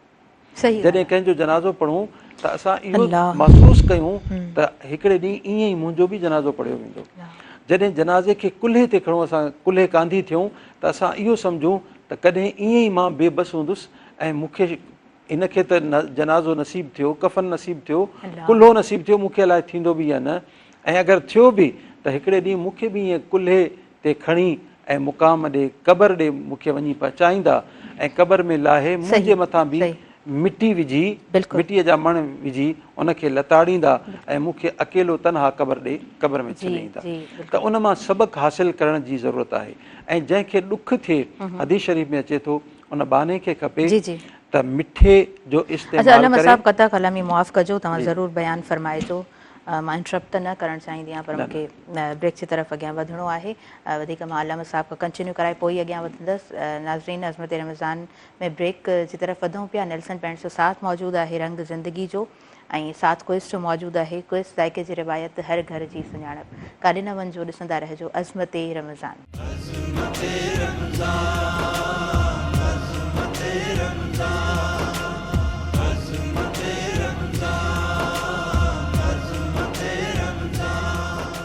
नाज़रीन, सभिनी ॾिसंदड़नि खे बि हर भलीकार चवां थी। अज़मत रमज़ान में शॉर्ट कमर्शियल ब्रेक हुयो ऐं हुन खां पोइ वापसि अची चुका आहियूं। अज़मत रमज़ान लाइव ट्रांसमिशन अवां ताईं पहुचे पई, जंहिंसां सहकार मौजूदु आहे नेल्सन पेंट्स जो रंग ज़िंदगी जो, ऐं साथ क्विज़ जो मौजूदु आहे। क्विज़ ऐं रमज़ान ताज़गी मिठास जो बहितरीनु मिलाप। अॻियां वधूं था। अलामा साहब ऐं ग़म ऐं ॾुख बाबति बयानु फरमाए रहिया हुया। हा, जेको अल्लाह ताला जो बानो ॾुख में कंहिं ग़म में मुब्तला आहे, उन में ॿ ॻाल्हियूं आहिनि। हिकिड़ो त पंहिंजे खाधे में मिठे खे इस्तेमालु करे ऐं कद्दू खे इस्तेमालु करे, कद्दू जी भाॼीअ खे, सब्ज़ीअ खे इस्तेमालु कंदो त उनजो ॾुखु ऐं जेको ग़म आहे उहो ख़तमु थींदो। ऐं क़ुरान मजीद जी तिलावत खे पंहिंजे मामूलात में आणे, जेतिरो क़ुरान मजीद जी तिलावत कंदो उनजो उहो ॾुखु ख़तमु थींदो। ऐं सुहिणे नबी करीम सल्लल्लाहु अलैहि वसल्लम जे मथां दुरूदो सलाम वधि में वधि मोकिले, दुरूदो सलाम जी कसरत करे। दुरूदो सलाम जी कसरत सां उनजो जेको ॾुखु आहे, दिलि जे मथां जेको भार आहे, जेको ग़म आहे, कॾहिं कॾहिं उहो लाशऊरी तौर ते असांजे वस में न आहे हूंदो, असां उन खां ॿाहिरि निकिरूं। पर उनजो तरीक़ो इहो ई आहे त वधि में वधि दुरूदो सलाम पंहिंजे नबी ते मोकिले। अल्लाह तबारक व ताला एतिरी रहमत नाज़िल फरमाईंदो उनजे दिलि जे मथां जो उनजी ग़म वारी कैफ़ियत जेका आहे, दिलि उन खां ॿाहिरि अची वेंदो ऐं ख़ुशीअ वारे समा खे महसूसु करणु लॻंदो। ऐं जेको बानो कंहिं ग़म में आहे ऐं वाक़ई कंहिं तकलीफ़ जे करे आहे, यानी उनखे तकलीफ़ आहे, मिसाल जे तौर ते खाधे पीते जे एतिबार सां ऐं सहूलियात जे एतिबार सां, या कंहिं मसइले में फासण जे एतिबार सां, कंहिं में को मसइलो कंहिं में उलझी चुको आहे बानो, ऐं उन जे करे उहो परेशान आहे, त उनजे उन ॾुख खे, परेशानी खे, ग़म खे जेको बानो दूर करे थो, अल्लाह तबारक व ताला उन जे क़यामत जे ॾिहाड़े वारे ग़म खे दूर फरमाए थो। यानी असांजे मथां इहो बि लाज़िम आहे त फिज़िकली बि असां अहिड़ा माण्हू जंहिंखे असां महसूसु करियूं था त ॾुख में शामिल आहिनि, त असां उन्हनि सां गॾु वेही वीचार करियूं, सही, उन्हनि सां सही। गॾु ॻाल्हि ॿोल करियूं जी हा। ताकी उन्हनि जे दिलि खे तसल्ली हासिलु थिए, तशफ़ी हासिलु थिए ऐं असांजो जेको इहो अमल आहे, जी हा। इहो अमल क़यामत जे ॾिहाड़े असांजे लाइ तसल्ली ऐं तशफ़ी जो सबबु बणिजी वञे थो। सही, सही। यानी अलाह तबारक व ताला खे पंहिंजा बाना एतिरा प्यारा आहिनि, बेशक। उन्हनि बाननि जो जेको ग़म दूर करे थो सिर्फ़ु ॻाल्हाइण जे एतिबार सां, ॻाल्हि ॿोल जे वीचार जे एतिबार सां, त अलाह ताला उन जी आख़िरत जूं जेके तकलीफ़ूं आहिनि उहो दूर फरमाए थो ऐं उनखे पंहिंजे रहमतुनि जो सायो अता फरमाए। सुभान अल्लाह, सुभान अल्लाह, माशाअल्लाह। अच्छा आलम साहब, ही कंडीशन माना थोरी मां तव्हां सां बयानु करणु चाहींदमि, छो त मां ग्राउंड लेवल ते अहिड़ा माण्हू ॾिठा आहिनि, मुंहिंजो जिन बि ऑर्गेनाइज़ेशन सां कमु रहियो आहे, कुझु माण्हू अहिड़ा हूंदा आहिनि जेके साइकेट्रिस्ट ॾे वञणु पसंदि न कंदा आहिनि ऐं साइकेट्रिस्ट ॾे वञणु ऐब सम्झंदा आहिनि ऐं असांजे मुआशिरे उनखे इन तरह बणाए छॾियो आहे त चरियनि जो डॉक्टर हूंदो आहे ऐं हिन ॾे वञणु हिकिड़ो ऐब बणिजी वेंदो आहे, त हर को लवाईंदो आहे, ज़ाहिरी ॻाल्हि आहे त असां न वञूं। मां चाहींदसि थोरी वज़ाहत तव्हां कजो, ज़िक्र करणु, क़ुर पाक जी तिलावत करणु, पंहिंजो दिलि विंदराइणु, यकीनन सभु ॻाल्हियूं ख़ूबसूरत आहिनि, पर गॾोगॾु इन शइ खे बि तव्हां ऐब न सम्झो, साइकेट्रिस्ट ॾे वञणु को ऐब न आहे। ऐं वरी उहे माण्हू जॾहिं साइकेट्रिस्ट ॾे वेंदा आहिनि, कुझु टाइम उन्हनि वटि जॾहिं वञनि था, पंहिंजो कोर्स कंप्लीट कराइनि था, त हू मामूली ज़िंदगी में आम इंसाननि जीअं पंहिंजी ज़िंदगी जा सभु मामलात वरी सुहिणे अंदाज़ में वठी हलनि था। जी प्लीज़। सभ खां पहिरीं इहा ॻाल्हि मां अर्ज़ु कंदो हलां त जेको क़ुर मजीद जी तिलावत आहे, जी, जी। ज़िक्र अज़कार आहे, दुरूद सलाम आहे, जेके शयूं असां ज़िक्र कयूं इहे पंहिंजी जॻह ते, इन्हनि जो असर बि पंहिंजी जॻह ते, बिल्कुलु रूहानी तौर ते इन जा समरात ऐं फ़वाइद बि पंहिंजी जॻह ते, बिल्कुलु इन में ज़रे बराबरि बि शक ऐं शुबो कोन्हे। पर फिज़िकली एतिबार सां इलाज करणु, इलाज कराइणु सुन्नत रसूल आहे, जी। यानी सुहिणे नबी करीम सल्लल्लाहु अलैहि वसल्लम जी सुन्नत मुबारक आहे। बल्कि मां खे हिकिड़ी हदीस जी तरफ़ इशारो कंदो हलां। जी, जी। हिकिड़ी हदीस शरीफ़ में आहे, रिवायत में अचे थो त जॾहिं हज़रत उम्मुल मोमिनीन आयशा सिद्दीक़ा रज़ी अल्लाह तआला अन्हा बीमार थियूं, काफ़ी हकीमनि खां, तबीबनि खां इलाज करायो वियो, पर उन्हनि खे फ़र्क़ु न पियो आयो। पोइ आख़िर में अल्फाज़ आहिनि रिवायत जा, जा रजुलुन सिंधियुन, सही। हिकिड़ो सिंध जो हकीम तबीब उहो घुरायो वियो, यानी हिन सिंध जो एतिरो परे खां, यानी इलाज जे एतिबार सां सुहिणे नबी करीम सल्लल्लाहु अलैहि वसल्लम जी जेका ज़ौजा मोहतरमा आहे, उन जे इलाज यानी कि फिज़िकली अलाह जे नबीअ जी घरवारी आहे, जी। यानी उन जे लाइ बि हुज़ूर अलैहिस्सलातु वस्सलाम इलाज तजवीज़ कनि था। सही। अम्मा आयशा सिद्दीक़ा रज़ी अल्लाह तआला अन्हा पंहिंजे लाइ इलाज तजवीज़ कनि थियूं ऐं एतिरे परे खां, यानी सिंध मां उहो हकीम ऐं तबीब अचे थो ऐं अम्मा साइण जो इलाज करे थो। इन हदीस मां बि असांखे इहो सबक़ु मिले थो त इलाज करणु सुन्नत रसूल आहे ऐं इलाज असांखे कराइणु खपे, इन में को बि ऐब कोन्हे। ज़ाहिर आहे इंसान खे मैदे जो मसइलो हूंदो त मैदे जे माहिर ॾे वेंदो, बिल्कुलु, बिल्कुलु। अगरि जिगर जो मसइलो हूंदो त जिगर वारे ॾे वेंदो, हा, बिल्कुलु। अगरि किडनीज़ जो मसइलो आहे त उहे गुर्दनि जो जेको माहिर डॉक्टर आहे उन ॾे वेंदो। अच्छा, अगरि दिमाग़ी मसइलो आहे, यानी असांजी ज़हन जो मसइलो आहे, त उन हकीम ॾे वेंदो, उन तबीब ॾे वेंदो, उन डॉक्टर ॾे वेंदो जेको ज़हनी बीमारियुनि जो माहिर आहे। त इन में को ऐब कोन्हे। ज़ाहिर आहे जेको जंहिं शइ में, जंहिं फील्ड में स्पेशलाइज़ेशन कंदो आहे त इंसानु उन जी तरफ़ लाड़ो कंदो आहे, उन जी तरफ़ रुजू कंदो आहे। इलाज में को बि ऐब कोन्हे ऐं कंहिं बि शख़्स खे शरीयत मुताहरा इहो इजाज़त नथी ॾे त उन इलाज खे हू ऐब सम्झे। एतिरे क़दुरु जंहिंखे असां ज़ाहिरी तौर ते ऐब सम्झूं था, हुज़ूर अलैहिस्सलातु वस्सलाम पंहिंजी अहादीस तय्यबात में उनखे बि ऐब खां आजो करार ॾिनो, यानी हराम शइ असांखे वापराइणु मना आहे, नाजाइज़ आहे, हराम आहे, गुनाह कबीर आहे। पर अगरि को हाज़िक हकीम तबीब इहो चवे त हिन हराम शइ में तव्हांजे हिन बीमारीअ जो इलाज मौजूदु आहे, त उन हराम शइ मां बि इलाज करणु जाइज़ थी वञे थो। उहा शइ एतिरी मिक़दार में, जेतिरी मिक़दार उहा तबीब मुक़ररु करे, ओतिरी मिक़दार में उहा शइ खाइणु, उनजो इस्तेमालु करणु जाइज़ बणिजी वञे थो। जी बिल्कुलु, बिल्कुलु। तव्हां ॾाढे सादे अंदाज़ में, ॾाढे सुठे अंदाज़ में बयानु फरमायो ऐं ॾाढी क्लियर मुंहिंजे ख़्याल सां इहो मैसेज एज़ अ मैसेज असांजे तमामु व्यूअर्स ताईं पहुतो आहे। अच्छा, माप ऐं तौर में कमी करणु, अलमा साहब मां चाहींदसि त हिन ते बि अमीं बयानु फरमायो त माप जी तौर में कमी करण में इस्लाम उनखे कीअं बयानु कयो आहे। असांजे मुआशिरे जो हिकिड़ो इंतिहाई अफ़सोसनाक इहो अमल बणिजी चुको आहे। असां ॾिसूं था त असांजे इर्द गिर्द जेके बि वापारी हज़रात, जेके बि दुकानदार हज़रात, जेके बि माप तोड़ करण वारा हज़रात, यानी दुकान ते जेका शइ ॾिनी वञे थी उहा तोरे ॾिनी वञे थी। खाधे पीते वारियूं जेके शयूं आहिनि ऐं लिबास सां जिन शयुनि जो ताल्लुक़ु आहे उहो वरी माप सां मापे उनखे ॾिनो वञे थो, मीटर जे एतबार सां या गज़ जे एतबार सां या फुट जे एतबार सां। अलाह तबारक व ताला तौर वारियूं शयूं बि ऐं माप वारियूं शयूं बि, इन्हनि ॿिन्ही शयुनि में घटिताई करण वारे जे लाइ केतिरियूं ई बुरायूं ऐं केतिरियूं ई वईदूं क़ुरान ऐं अहादीस में मौजूदु आहिनि। अलाह तबारक व ताला क़ुरान मजीद में इरशाद फरमायो, वैलुन लिल मुतफ़िफ़ीन, वैल आहे उन्हनि जे लाइ जेको माल वठनि था उन वक़्तु त पूरो पूरो तोरे वठनि था, वरी जेॾी महिल ॾियण जो छपाइण जो वक़्तु अचे थो त उन में माप तौर में कमी करे घटिताई करे ॾियनि था। अलाह उन्हनि जे लाइ छा आहे? अलाह तबारक व ताला फरमायो उन्हनि जे लाइ जहन्नम जी हिकिड़ी वादी आहे जंहिंमें पूरे जहन्नम में जेके बि कुफ़ार, मुशरिकीन, मुनाफ़िक़ीन, जेके बि सज़ा याफ़्ता माण्हू, उन्हनि जो गंद जिस्म जो जेको वहंदो हेठि बिल्कुलु वञी जंहिं वादी में पवंदो, उन वादी में उहे माप तौर में कमी करण वारा जेके आहिनि उन वादी में हूंदा। सभिनी जहन्नम जो जेको गंद हूंदो, गंदगी हूंदी, गलाज़त हूंदी, उन्हनि जे वात में, उन्हनि जे मुंहं में वञी पवंदी।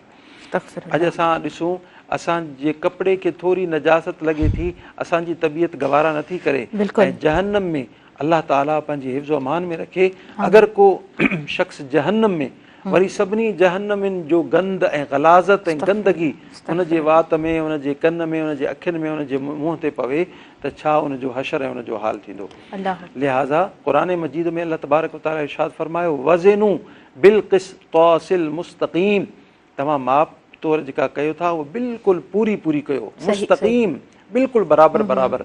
हुज़ूर अलैहिस्सलातु वस्सलाम हिकिड़े भेरे मार्केट मां गुज़रिया, उन मंडी मां गुज़रिया त फरमायूं हिकिड़ो माप तौर में जेको माहिर हो, जंहिंखां माण्हू माप तौर कराईंदा हुआ, उनखे फरमायूं त जॾहिं तूं तोरी त झुकियल तोरींदो कर, यानी जेको ॾियण वारो पासो आहे उहो हेठि झुकियल हुजे, यानी उन में शइ भले थोरी वधीक हुजे। छो त इहा जेका वाधारू जेका शइ आहे, वाधू जेका शइ आहे, इहा हींअर त उन जे ख़ज़ाने मां, उन जे दुकान तां, उन जे माल मां निकिरे पई, पर अल्लाह तबारक व ताला बातनी ऐं रूहानी एतबार सां उन खे सदको करार ॾेई उन जे माल में वाध ऐं तरक़ी जो सबबु बणिजे थी।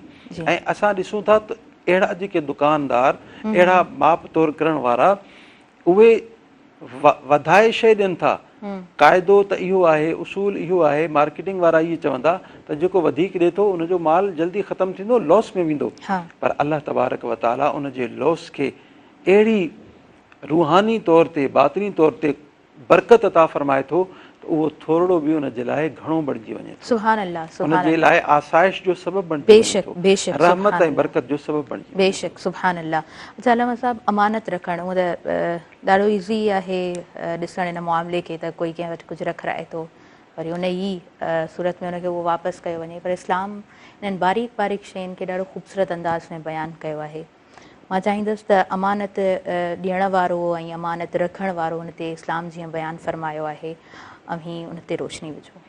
क़ुरान मजीद में अल्लाह तबारक व ताला जा बजा अमानतुनि खे उन्हनि जे अहल जी तरफ़ मोटाइण जो हुकुम अता फरमायो आहे। अंत उद्दुल अमानात इला अहलिहा, यानी तव्हां पंहिंजूं अमानतूं जेके उन जा अहल आहिनि या जिन रखराई आहे उन्हनि खे तव्हां वापसि कयो, ऐं उन्हनि में ख़यानत बि नाहे करणी। हुज़ूर अलैहिस्सलातु वस्सलाम जिन जी असां सीरत मुबारक खे ॾिसूं था त प्यारे नबी सल्लल्लाहु अलैहि वसल्लम पंहिंजे नंढपिण खां वठी ऐलान नबूवत ऐं ऐलान नबूवत खां वठी पूरी जमार, पूरी ज़िंदगी न सिर्फ़ु मुस्लमाननि जी अमानत रखी, बल्कि गैर मुस्लिमनि जूं अमानतूं रखियूं, कुफ़ार जूं रखियूं, दुश्मननि जूं अमानतूं बि पाण रखियूं। ऐं दुश्मननि खे बि इहो यकीन हुयो असांजो मज़हबी मामिलो पंहिंजी जॻह ते आहे, इख़्तिलाफ़ पंहिंजी जॻह ते आहे, पर असां सभिनी मंझां मके में जेके बि रहण वारा आहिनि उन्हनि सभिनी मंझां सभ खां वधीक जेको अमानतुनि जी हिफ़ाज़त करण वारो आहे उहो अलाह जो रसूल सुहिणो मुहम्मद करीम आहे सल्लल्लाहु अलैहि वसल्लम। त हुज़ूर अलैहिस्सलातु वस्सलाम असांखे इहो सेखारियो त मोमिन उहो आहे जेको अमानत में ख़यानत न करे ऐं अमानत खे उन्हनि जे अहल जी तरफ़ वापसि मोटाए ॾे। सही। ऐं अमानत सिर्फ़ु इहा शइ कोन्हे त को माण्हू असां वटि का फिज़िकली को शइ रखाए ऐं असां उनखे वापसि कयूं, बल्कि मां इहो ॿुधाइणु चाहियां थो, वज़ाहत करणु चाहियां थो, जेके बि असांजा व्यूअर्स आहिनि जेके ॿुधनि था हिन भलारे महीने में असां सां गॾु पूरो महीनो असां सां गॾु रहिया, इंसान जी जेका इज़त आहे ॿिए इंसान ते इहा बि अमानत आहे। बेशक बेशक। छा असां ईअं नथा कयूं त पंहिंजे गुफ़्ते सां, पंहिंजी ॻाल्हि ॿोल सां, ग़ीबत सां, चुगलखोरी सां, असां कूड़ सां उन पंहिंजे भाउ उन मुस्लमान जी बेइज़ती कंदा आहियूं? जॾहिं उन जी बेइज़ती कयूं था त असां उन जी अमानत में ख़यानत कयूं था। हदीस शरीफ़ में अचे थो त जॾहिं कंहिं मुस्लमान बाने जे लाइ को माण्हू तव्हां सां ॻाल्हाए उन जे ग़ैर मौजूदगी में, यानी थर्ड पर्सन जेको आहे उहो मौजूदु कोन्हे, जी जी, फर्स्ट पर्सन ऐं सेकेंड पर्सन पाण में ॻाल्हाइनि था, थर्ड पर्सन मौजूदु कोन्हे, त जेको जंहिंजे मुतालिक़ ॻाल्हायो वञे थो त हिकिड़ो उन जे तरफ़ां वकील बणिजी वञे, यानी उन जूं चङायूं बयानु करे, उन जूं ख़ूबियूं बयानु करे, ईअं न त उन सां गॾिजी उहो बि उन जूं बुराई बयानु करणु शुरू करे ॾे। ज़रूरी कोन्हे जीअं हू बुराई बयानु करे पियो उहे ख़सलतूं उहे बुरायूं उन में मौजूदु हुजनि। ऐं असां सूफ़िया किराम जो इहो तरीक़ो ॾिठो आहे, जॾहिं बि उन्हनि जे साम्हूं कंहिं माण्हू जी शिकायत कई वञे थी, कंहिं माण्हू जी बुराई कई वञे थी, त उहे अलाह जा बाना वरी उन्हनि जी ख़ूबियुनि खे उन्हनि जे साम्हूं बयानु कंदा आहिनि। त इहो मुस्लमाननि जो तरीक़ो आहे, सुहिणे नबी करीम सल्लल्लाहु अलैहि वसल्लम जो इहो तरीक़ो आहे त असां फिज़िकली कंहिं अमानत में बि ख़यानत न कयूं, ऐं जेके इज़तूं ऐं इन में इहो बि फ़र्क़ु कोन्हे त उहो मर्द हुजे, मेल हुजे या फीमेल हुजे, जीअं मेल ऐं फीमेल उन्हनि ॿिन्ही जी इज़त असांजे मथां अमानत आहे। असांजी भेण हुजे, असांजी न्याणी हुजे, असांजी माउ हुजे, उन जी इज़त बि असांजे मथां अमानत आहे। असां पंहिंजे गुफ़्तार सां, पंहिंजे किरदार सां अगरि उनखे तकलीफ़ ॾिनी त इहा अमानत में ख़यानत थी वई। बेशक बेशक, ॾाढे ॾाढे ख़ूबसूरत अंदाज़ में इहो बयानु फरमायो पिया आलम साहब। ऐं ब्रेक वठां, उन खां पोइ पाण कंटिन्यू कयूं था, नातिया कलाम जो असां ॿुधंदासीं। अज़मत रमज़ान में साहीअ जो वक़्तु नाज़रीन थी वियो आहे, नेल्सन पेंट्स जो साथ मौजूदु आहे रंग ज़िंदगी जो, ऐं अज़मत रमज़ान में साथ मौजूदु आहे क्विज़ जो, क्विज़ ऐं रमज़ान, ताज़गी ऐं मिठास जो बहितरीनु मिलाप, ऐं काॾे न वञिजो, ॾिसंदा रहिजो असांजी पंहिंजी स्पेशल ट्रांसमिशन अज़मत रमज़ान।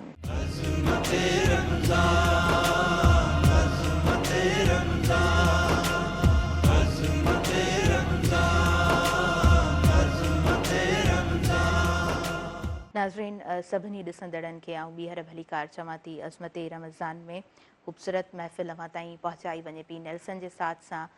नेल्सन आलामया जो नेशनल पेंट ब्रांड आहे, रंग ज़िंदगी जो, ऐं क्विज़ जो साथ मौजूदु आहे। क्विज़ ज़ाइके जी रिवायत, हर घर जी सुञाणप, सभु तारीफ़ूं उन परवरदिगार जे लाइ जंहिं असां इंसाननि खे पैदा कयो आहे पंहिंजी इबादत जे लाइ, ऐं दुरूद शरीफ़ उन ज़ात ते जेको असांजो महबूब आहे हज़रत मोहम्मद मुस्तफ़ा सल्लल्लाहु अलैहि वसल्लम, ऐं उनजी सना ख़्वानी आहे। असां अॻियां वधूं था, सरताज हफ़ीज़ ताहिरी साहिब असां सां गॾु मौजूदु आहिनि, नातिया कलाम उन्हनि खां ॿुधंदासीं। रसूल अल्लाह वसल्लम अलैका या हबीब अल्लाह।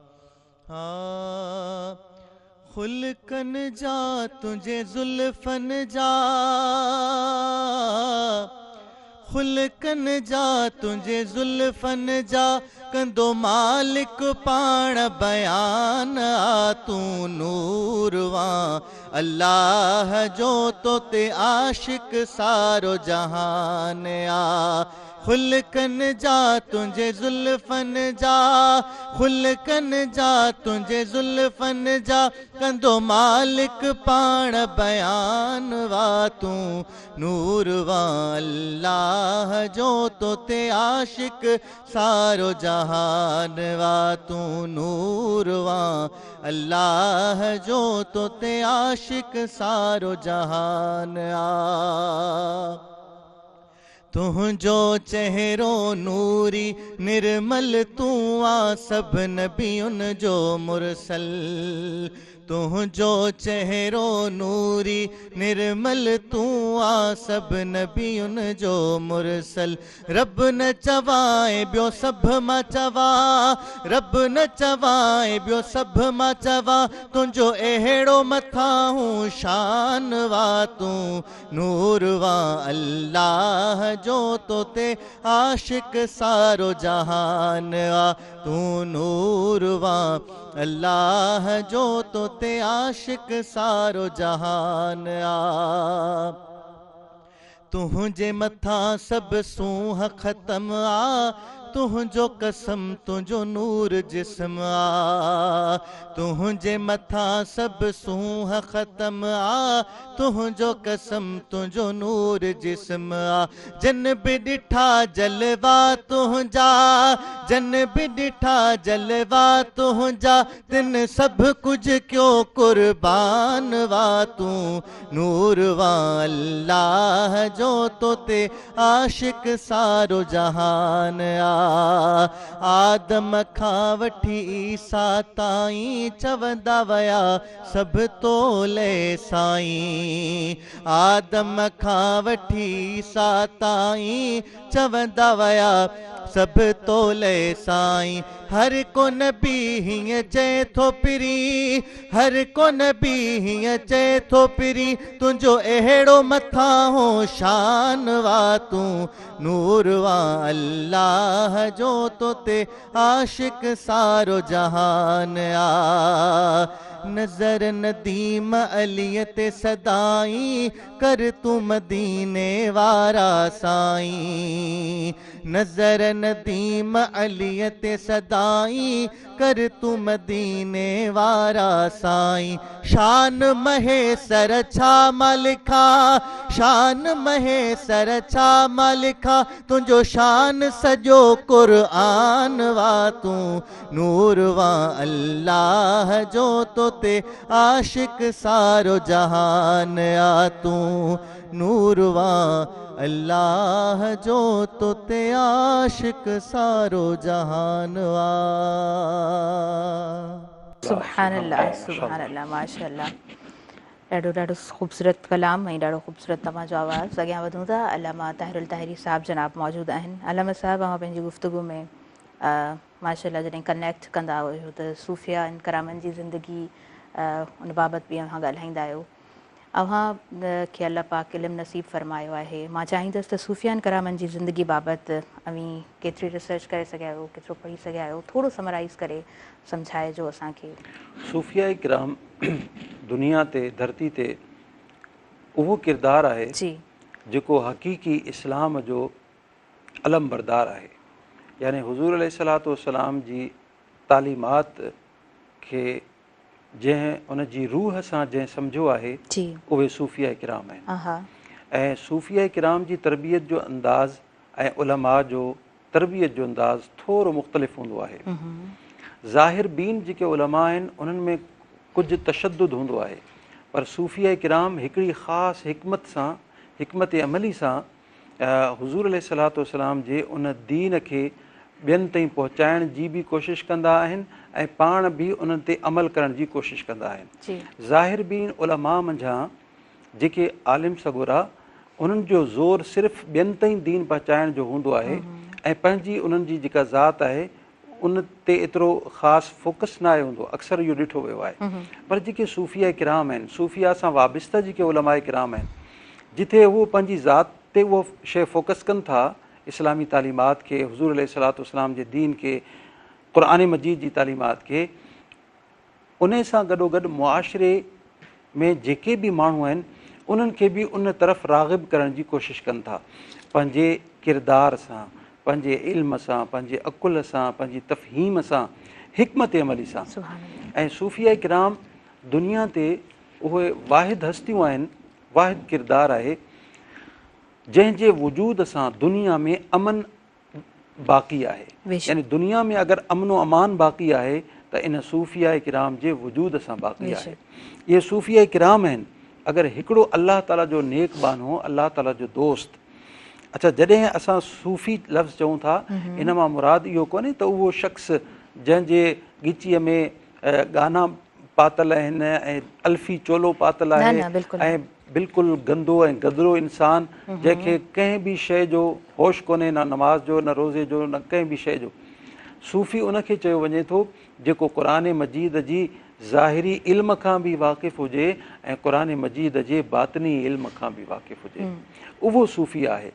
ऐं सूफ़ी जॾहिं लफ़्ज़ चऊं था त इहो लफ़्ज़ सूफ़ मां वरितलु आहे अरबिक में, ऐं इन जो मतिलबु इहो आहे या सफ़ा मां वरितलु आहे। मुख़्तलिफ़ यानी की इहे तरजीहात ऐं मुख़्तलिफ़ ताबीरात आहिनि।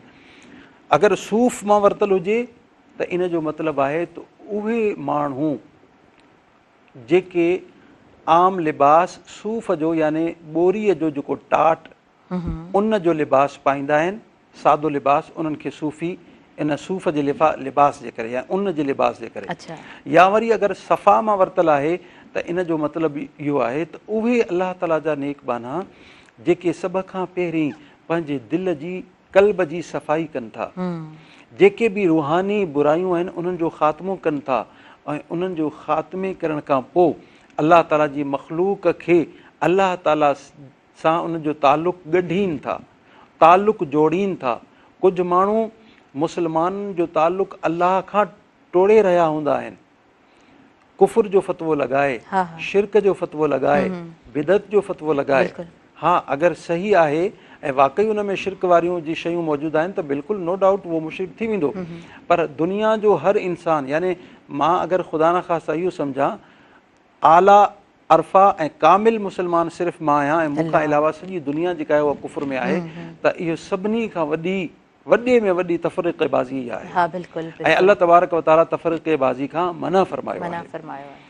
सूफ़िया किराम हमेशह हमेशह कंहिंजे बि साम्हूं अगरि गुफ़्तगू कंदा, कंहिंजे बि साम्हूं वेहंदा, इज़्ज़ो इनकिसारी सां पंहिंजे पाण खे घटि साबित कंदा, पंहिंजे इल्म खे घटि साबित कंदा ऐं नतीजतन इहो क़ाइदो आहे अल्लाह तबारक व तआला जो, मन तवादअ लिल्लाहि फरफ़अहु अल्लाहु तआला, जेको जेतिरी इज़्ज़ो इनकिसारी कंदो आहे, जेतिरो हेठि पंहिंजे पाण खे निवाईंदो आहे, अल्लाह तबारक व तआला एतिरो ई उनखे उरूज ऐं इर्तिक़ा अता फरमाईंदो आहे। असां अगरि ॾिसूं पहिरियों जेको शख़्स जेको अल्लाह तबारक व तआला जी बारगाह खां कढियो वियो उहो शैतान इब्लीस लईन हुयो।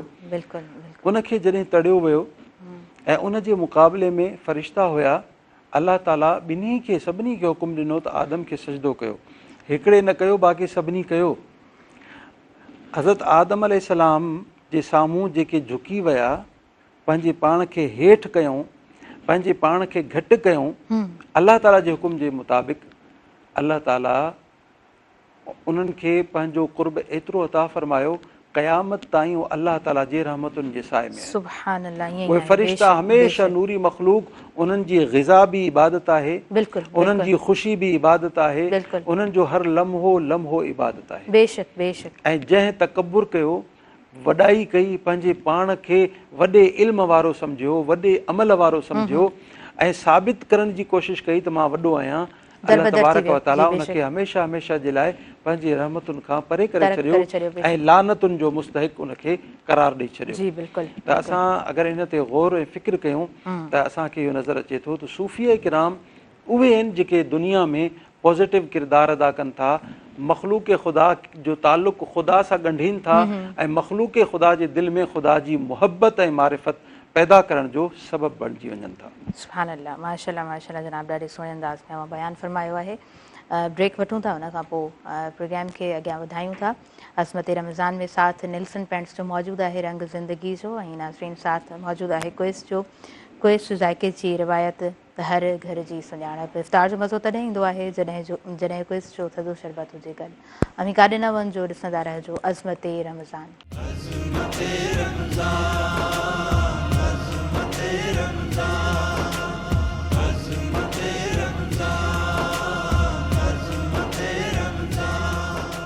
नाज़रीन, सभिनी ॾिसंदड़नि खे आउं ॿीहर भलीकार चवां थी। अॼु पंहिंजी हिन स्पेशल ट्रांसमिशन अज़मत रमज़ान में जंहिंसां सहकारी नेल्सन पैंट्स आहिनि। नेल्सन पैंट आला मयार जो नेशनल पैंट ब्रांड आहे रंग ज़िंदगी जो, ऐं सहकार क्विज़ जो मौजूदु आहे। क्विज़ साइके जी रिवायत हर घर जी सुञाणप। सूफ़ियान करामनि जी ज़िंदगी जेका असांखे अख़लाक़ ज़िंदगी जी तरफ़ वठी वञे थी, हुननि जी उहा ज़िंदगी जेका असांखे पीस जो हिकिड़ो मैसेज ॾिए थी, अमन जो मैसेज ॾिए थी, ऐं उहो मैसेज जेको असां जेकॾहिं सम्झूं त पोइ इंसान पंहिंजे तरफ़ खां जॾहिं बि कॉन्ट्रीब्यूट करणु चाहींदो आहे त ख़ूबसूरत अंदाज़ में ज़रूरु कंदो आहे। अलम साहब, मां चाहींदसि त सूफ़ियान करामनि जी ज़िंदगी बाबति अमी बयानु फ़रमायो वधीक। मुंहिंजे ज़हन में उहो वाक़ियो अचे थो, मुस्लिम शरीफ़ जी ग़ालिबन हदीस आहे। जी जी सियासत जे मुख़्तलिफ़ किताबनि में इहा रिवायत मौजूदु आहे त बनी इसराईल में हिकिड़ो शख़्स हो जंहिं 99 खून कया हुआ, क़त्ल कया हुआ, ऐं उनखे अहसासु थियो त मूं ग़लति कमु कयो आहे, त उहो हिकिड़े कंहिं इल्म वारे शख़्स ॾे वियो, आलिम ॾे वियो त मूं 99 माण्हुनि खे क़त्ल कयो आहे, मां चाहियां थो मां माफ़ी घुरां, छा का अहिड़ी सूरत बणिजी सघे थी जो मूंखे माफ़ी मिली वञे? चयो 99 क़त्ल करे वरी मूं वटि आयो आहे माफ़ी घुरण जे लाइ? का माफ़ी कोन्हे, निकिरी वञे था। चयो अच्छा, अगरि मुंहिंजे लाइ माफ़ी कोन्हे त हाणे तुंहिंजे लाइ बि कोन्हे। क़त्ल करे हुनजी बि सीसी लाहे 100 क़त्ल पूरा कयईं। वरी कुझु अरसो गुज़रियो, हुनखे अहसासु थियो त मूं ग़लति कयो, 100 क़त्ल मूं कया, इंसानियत जो क़त्ल आम कयो मूं। पोइ वरी उनखे कंहिं ॾस ॾिनो, कंहिं अलाह वारे जो, कंहिं अलाह वारे ॾे, वरी कंहिं आलिम ॾे वियो। पोइ छा कयईं त हुन अलाह वारे, उन आलिम दीन उन चयसि त बिल्कुलु तुंहिंजो इलाजु आहे, तुंहिंजी तौबह थी सघे थी, तोखे अलाह ताला जी तरफ़ां माफ़ी मिली सघे थी, पर कहिड़े नमूने? फलाणी वस्ती ऐं ॻोठ में अलाह जा नेक ऐं साले बाना रहनि था, तूं उन्हनि ॾे वञ, उन्हनि सां गॾु रोज़ा रख, उन्हनि सां गॾु नमाज़ूं पढ़, यानी उन्हनि जी माइयत में नमाज़ूं पढ़, उन्हनि सां गॾु इबादत कर, त अलाह तबारक व ताला तुंहिंजा गुनाह माफ़ करे छॾींदो। चयो ठीकु आहे, मां होॾे वञा थो। जीअं होॾे वञणु लॻो, अञा अधु पंध ते पहुतो, अजल अची वई, मौत जो वक़्तु मुक़ररु हुयो, ऐं मलकल मौत अची वियो, हुनजो रूह कब्ज़ थी वियो। रिवायत में अचे थो त जॾहिं हुनजो मौत थियो त रहमत वारा फ़रिश्ता बि अची लथा ऐं अज़ाब वारा फ़रिश्ता बि अची लथा। हू चवनि हीअ असांजो आहे, हू चवनि हीअ असांजो आहे। अज़ाब वारा चवनि त सॼ हिन बाबा 100 क़त्ल कया आहिनि, इहा आहे असांजो, असां खणी वेंदासीं। रहमत वारा चवनि पिया न, हुयो तव्हांजो, पर हीउ तौबह जे लाइ वञे पियो, अलाह खां माफ़ी घुरण जे लाइ वञे पियो, अलाह जे सालिहनि नेक बाननि ॾांहुं वञे पियो, हीउ असांजो आहे। हुन चयो न, तौबह अञा कई त कोन हुई न, अञा रस्ते में हो न, प्रोसेस अञा प्रोसेस शुरू कोन थियो तौबह वारो।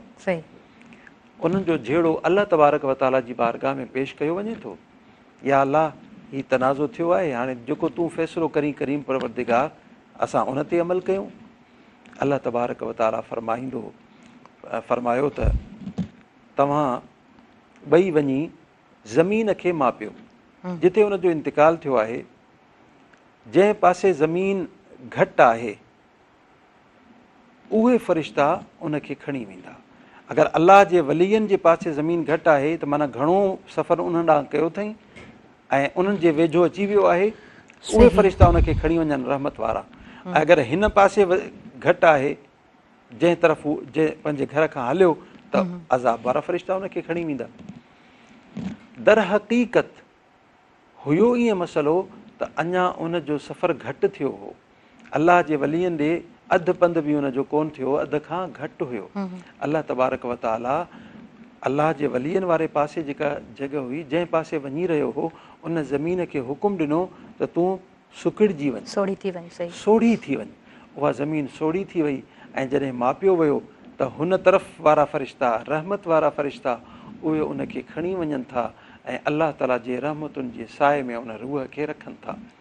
इन मां साबित थी इहा ॻाल्हि त अलाह जे नेक बाननि सालिहनि। अच्छा, इहे वली हुया बनी इसराईल जे नबीअनि जा, जेके अल्लाह जे महबूब जे उम्मत जा जेके वली आहिनि, जेके सूफ़ी आहिनि, जेके बुज़ुर्ग आहिनि, उन्हनि जो मक़ाम त उन्हनि खां वधीक मथां आहे। जेको उन्हनि जी सोबत में रहे थो, उन्हनि जी सोबत में नमाज़ूं पढ़े थो, रोज़ा रखे थो, नेक इबादात ऐं सुठा कम सिखे थो, ज़िक्रुल्लाह सिखे थो, अल्लाह तबारक व ताला जी मारिफत हासिल करे थो, उनखे त अल्लाह तबारक व ताला अञा वॾो मक़ाम ऐं मर्तबो अता फ़रमाए थो। ऐं असां बज़ाते ख़ुदि या असांजा जेके वॾा, असांजो जेके वालिदैन, असांजा जेके ॾाॾा, पंहिंजनि अखियुनि सां मुशाहिदो कयो, पंहिंजे अखियुनि सां, यानी की जिन सूफ़िया किराम सां पंहिंजी ज़िंदगी गुज़ारी, उहे मरी त विया, यानी उन्हनि जो साहु ख़तमु थी वियो, पर जॾहिं डॉक्टर हज़रात, तबीब हज़रात हुननि खे ॾिठो त हुननि इहा तस्दीक न करे सघिया त हीउ मरी चुको आहे या न। इन एतबार सां त उहो मुर्दा आहे, त साहु न पियो अचे, न पियो वञे, पर इन जे दिलि जी जेका हरकत आहे उहा जारी आहे। उहा छो जारी आहे? हिकिड़ो मां तव्हांखे वाक़ियो ॿुधाईंदो हलां। कराची में हिकिड़े शख़्स जो इंतिकाल थिए थो ऐं वरी उनजी तदफ़ीन थिए थी नसीराबाद में, लाड़काणे जे वेझो। उहो कराची जो डॉक्टर एम्बुलेंस में गॾियो अचे थो ऐं उन नसीराबाद जे शहर में क़ब्रिस्तान ताईं उहो मौजूदु आहे, बार बार ॾिसे थो, उनजे दिलि जी जेका धड़कन, जेका रफ़्तार आहे, उन में कुझु रमक बाक़ी आहे। आख़िर में उनखे ॿुधायो वियो त हीउ उहो शख़्स हो जंहिं अलाह वारनि सां कुझु घड़ियूं गुज़ारियूं ऐं क़ल्बी ज़िकिर कंदो हो, दिलि सां अल्लाह खे यादि कंदो हो, हर साह में अल्लाह जो नालो खणंदो हो। हाणे हिन जी दिलि ज़िंदा थी वई आहे। सूफ़िया चवनि था जंहिंजी दिलि ज़िंदा थी वञे, मरण खां पोइ बि उहा ज़िंदा हूंदी आहे, अल्लाह जो नालो उन में आहे त उहा कॾहिं बि मरी कोन ज़िक्र कंदी रहंदी आहे। त असां ॾिसूं था त सूफ़िया किराम जी अहिड़ी हक़ीक़ी तालीम आहे जेका इंसान खे दुनिया में बि कामयाबु करे थी, आख़िरत में बि कामयाबु करे थी ऐं क़ब्र ऐं हशर में बि कामयाबु करे थी। सुभान अल्लाह, सुभान अल्लाह, माशाअल्लाह। अच्छा अल्लामा साहब, हींअर ही जेको मुंहिंजे ज़हन में ॻाल्हि तरी आई आहे, इहो बि ॾाढो सुहिणो हिकिड़ो टॉपिक ज़रूरु आहे। इल्म बाबति तव्हां खां ॼाणणु मां चाहींदसि तव्हां असांजे व्यूवर्स ताईं बयानु पहुचायो। क़ुरान पाक में इक़रा पढ़ सूरत मौजूदु आहे ऐं लतीफ़ सरकार फ़रमायो आहे त अखर पढ़ अल्फ़ जो वर्क ॿिया विसार, अंदरि तूं उजार पना पढ़ंदे केतिरा। जी, मां चाहींदसि त इल्मु हासिलु करणु, इल्म जी लगन उन बाबति।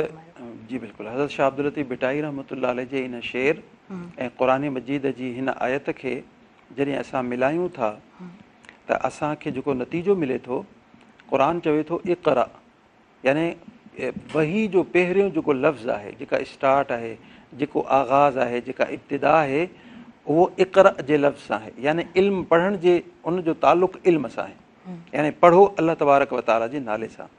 ऐं हज़रत शाह अब्दुल लतीफ़ भिटाई रहमतुल्लाह अलैह छा फ़रमाइनि था, अखर पढ़ अलिफ़ जो ॿिया वर्क सभु वेसार, यानी हिकिड़ो अखर ई पढ़, तुंहिंजे इल्म जे लाइ हिकिड़ो अखर काफ़ी आहे। यानी उन्हनि जी फ़िक्र ऐं सोच छा आहे, उन्हनि जी फ़िक्र ऐं सोच ऐं क़ुरान मजीद जी आयत ॿिन्ही खे मिलायूं था त असांखे नतीजो इहो मिले थो त जेको इल्मु इंसान जे दिलि में ख़ौफ़ ख़ुदा पैदा करे थो, जेको इल्मु ख़ुदा जी मारिफत ॾिए थो, जेको अल्लाह तबारक व ताला जी निशानी ऐं सुञाणप जो सबबु बणिजे थो, हर उहो इल्मु अंदर जे उजारण जो सबबु बणिजी वञे थो, ख़ुदा जी मारिफत जो सबबु बणिजी वञे थो। अक्सर यूनिवर्सिटीज़ में, कॉलेजिस में किथे कन्वेंशन थींदा आहिनि या किथे को प्रोग्राम थींदो आहे, स्टूडेंट्स खे इहो असां अक्सर मूं इहो ॿुधायो आहे त जेको तव्हां यूनिवर्सिटी में इल्मु हासिलु कयो था, अगरि तव्हां जी नीयत सही आहे ऐं उन में तव्हां अल्लाह तबारक व ताला जूं निशानियूं, अक्सर असांजा दोस्त डॉक्टर, असांजो हिकिड़ो डॉक्टर आहे डॉक्टर मोहम्मद अली पंवर साहबु, अक्सर मां उन ॾे वेंदो आहियां, ॾंदनि जो माहिर, जॾहिं उन सां कचहरी थींदी आहे, हू चवंदो आहे साईं पूरी ज़िंदगी इल्मु हासिलु कयो ॾंदनि जो, ऐं मूंखां वॾा वॾा जेके डॉक्टर्स जेके जिन PhD कई इन फील्ड ते ऐं सिर्फ़ु ॾंदनि जो इल्मु आहे, उहे चवनि था असांजो इल्मु अञा घटि आहे, अल्लाह ताला अञा वधीक हिन में उलूम रखिया आहिनि, अञा असां उन हद ताईं पहुता ई कोन आहियूं। यानी हिकिड़ी तह जो इल्मु, हिकिड़ी रग जो इल्मु, ॾंदनि, यानी असां ॾिसूं था आहे त हिकिड़ी नंढड़ी जॻह, मख़सूस जॻह आहे, पर उन जो इल्मु एतिरो वसी अल्लाह तबारक व ताला रखियो आहे। ऐं क़ुरान मजीद में अल्लाह तबारक व ताला इरशाद फ़रमायो, सनुरीहिम आयातिना फिल आफ़ाक़ वफ़ी अनफुसिहिम, असां उन्हनि खे पंहिंजूं निशानियूं काइनात में ॾेखारींदासीं बेशक ऐं उन जे अंदर में बि ॾेखारींदासीं। बेशक यानी इंसान जे वजूद में बि अल्लाह तबारक व ताला निशानियूं रखियूं आहिनि ऐं काइनात जे वजूद में बि अल्लाह ताला पंहिंजी ज़ात जी सुञाणप जूं निशानियूं रखियूं आहिनि। सुभान अल्लाह। जीअं असां दुनिया खे आलम चऊं था, जहान चऊं था, हज़रत इमाम जाफ़र सादिक रहमतुल्लाह ताला अलैह फरमाइनि था त जीअं हिकु ख़ारिज में आलम आहे, इंसान जे हिकिड़े बातिन अंदर में हिकिड़ो जहान मौजूदु आहे। बेशक असां जीअं ख़ारिजी जहान जे नेमतुनि खे, अल्लाह ताला जी कुदरतुनि खे सुञाणे न सघिया आहियूं, अल्लाह ताला हिन इंसान जे बातिन में, इन जे अंदर में अहिड़ो जहान ठाहियो आहे, उन जो इल्मु एतिरो वसी आहे, मुतालियो कंदे कंदे कंदे दुनिया PhDयूं कंदी वेंदी, इल्म जूं मंज़िलूं माणींदी वेंदी, पर इन जे बातिन में जेके अल्लाह ताला निशानियूं रखियूं आहिनि, ॾींहों ॾींहुं अयां थींदियूं वेंदियूं, खुलंदियूं वेंदियूं ऐं उन जी मंज़िल जेका आहे अञा वधीक वधंदी वञे।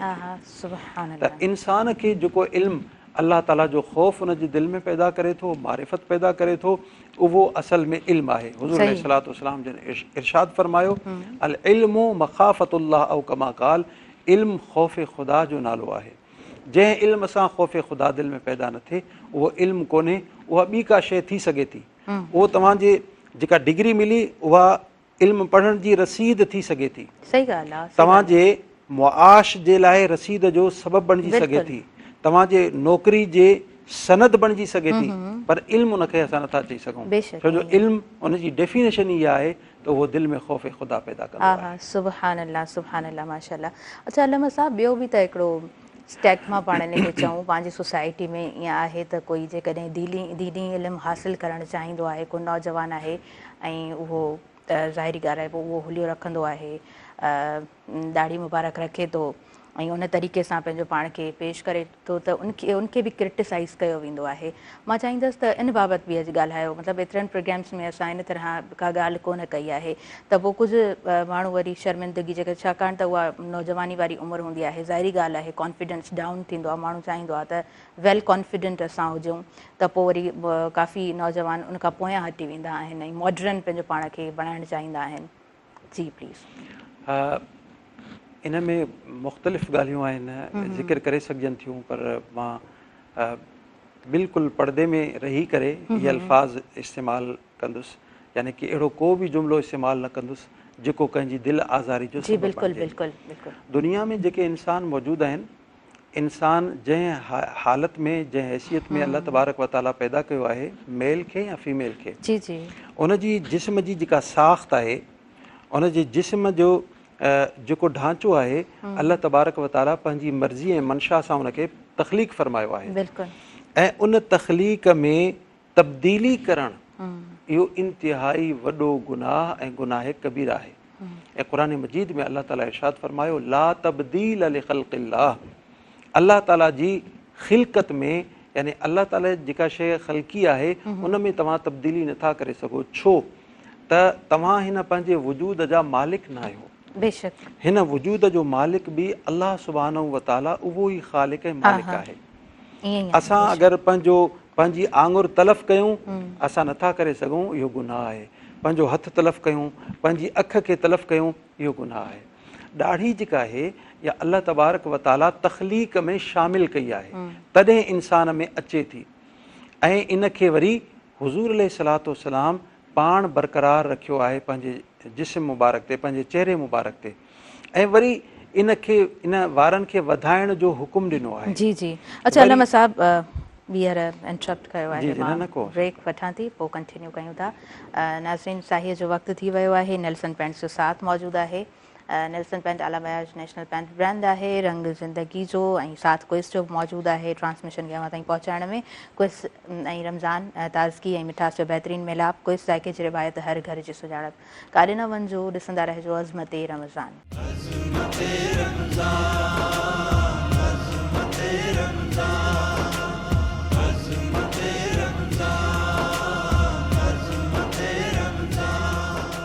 नाज़रीन सभिनी ॾिसंदड़नि खे भलीकार चवां थी अज़मत रमज़ान में नंढो ब्रेक हुयो, वापसि अची चुका आहियूं।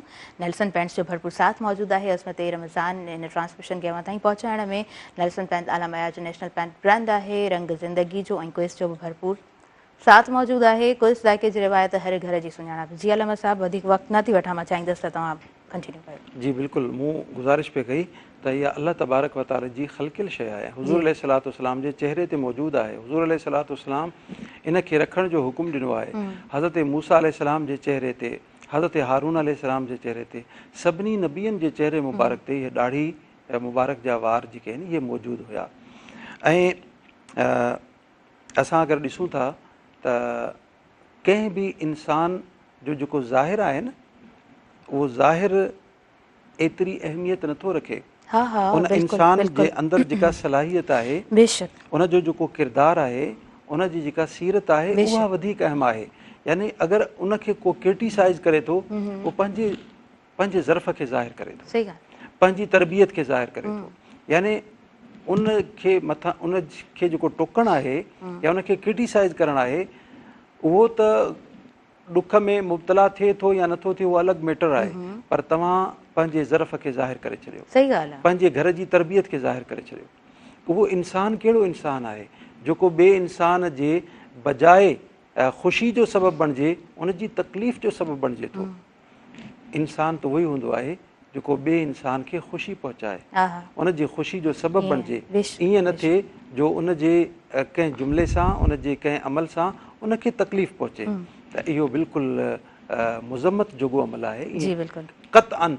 अच्छा, उहे नौजवान जेके ॾाढी मुबारक वार, अच्छा हिकिड़ो ॿियो इहो सबबु बि आहे, असांजा जेके दुश्मन आहिनि उन्हनि प्री प्लान हिकिड़ो माना कमु कयो शुरू खां। यानी अॼु खां कोई 200 साल पहिरीं, 100 साल पहिरीं कार्टून्स, अहिड़ा करेक्टर्स जेके ख़ौफ़नाक, उहे अहिड़ा हुलिया ज़ाहिर करे ॾेखारिया जिन में हुननि ॾाढ़ी बरक़रार रखी, मुछूं बरक़रार रखियूं, वॾी ॾाढ़ी ज़ाहिर कई। अहिड़ा कार्टून्स ठाहिया विया, अहिड़ा करेक्टर्स ठाहिया विया ताकी ॿार नंढपिण खां ई इहो सम्झे त इहो जेको ॾाढ़ी वारो जेको शख़्स आहे, इहो हिकिड़ो अजीब मख़लूक ख़ुदा जी आहे। यानी इहो को दहशतगर्द आहे, इहो को रहज़न आहे, इहो को यानी उनखे नेगेटिव अंदाज़ में उनखे पेश कयो वियो आहे। ऐं असां ॾिसूं, अगरि कॾहिं का फिल्म, को ड्रामो पाकिस्तानी हुजे या इंटरनेशनल मीडिया जो फेमस थी वञे, को करेक्टर फेमस थी वञे ॾाढ़ी वारो, नौजवान ॾाढ़ी रखणु शुरू करे छॾींदा आहिनि। उहो वरी फैशन जे एतबार सां। पर अगरि को हुज़ूर अलैहिस्सलाम जी सुन्नत सम्झी उन ॾाढ़ी मुबारक खे रखे थो त अल्लाह तबारक व तआला उनखे अजर बि अता फरमाए थो, सवाब बि अता फरमाए थो। माशाअल्लाह माशाअल्लाह, ॾाढे सुहिणे अंदाज़ में पर्दापोशी में तव्हां ॾाढो सुठो बयानु फरमायो आहे। मां अॻियां वधणु चाहींदसि अलामा साहब, असां वटि सिरताज हफ़ीज़ ताहिरी साहब बि मौजूदु आहिनि, सो उन्हनि खां नातिया कलाम ॿुधंदासीं। जी बिस्मिल्लाह करियो तव्हां। तमामु बहितरीनु डिस्कशन हले पई तसव्वुफ़ ते, त हज़रत सचल सरमस रहमतुल्लाह अलैहि काफ़ी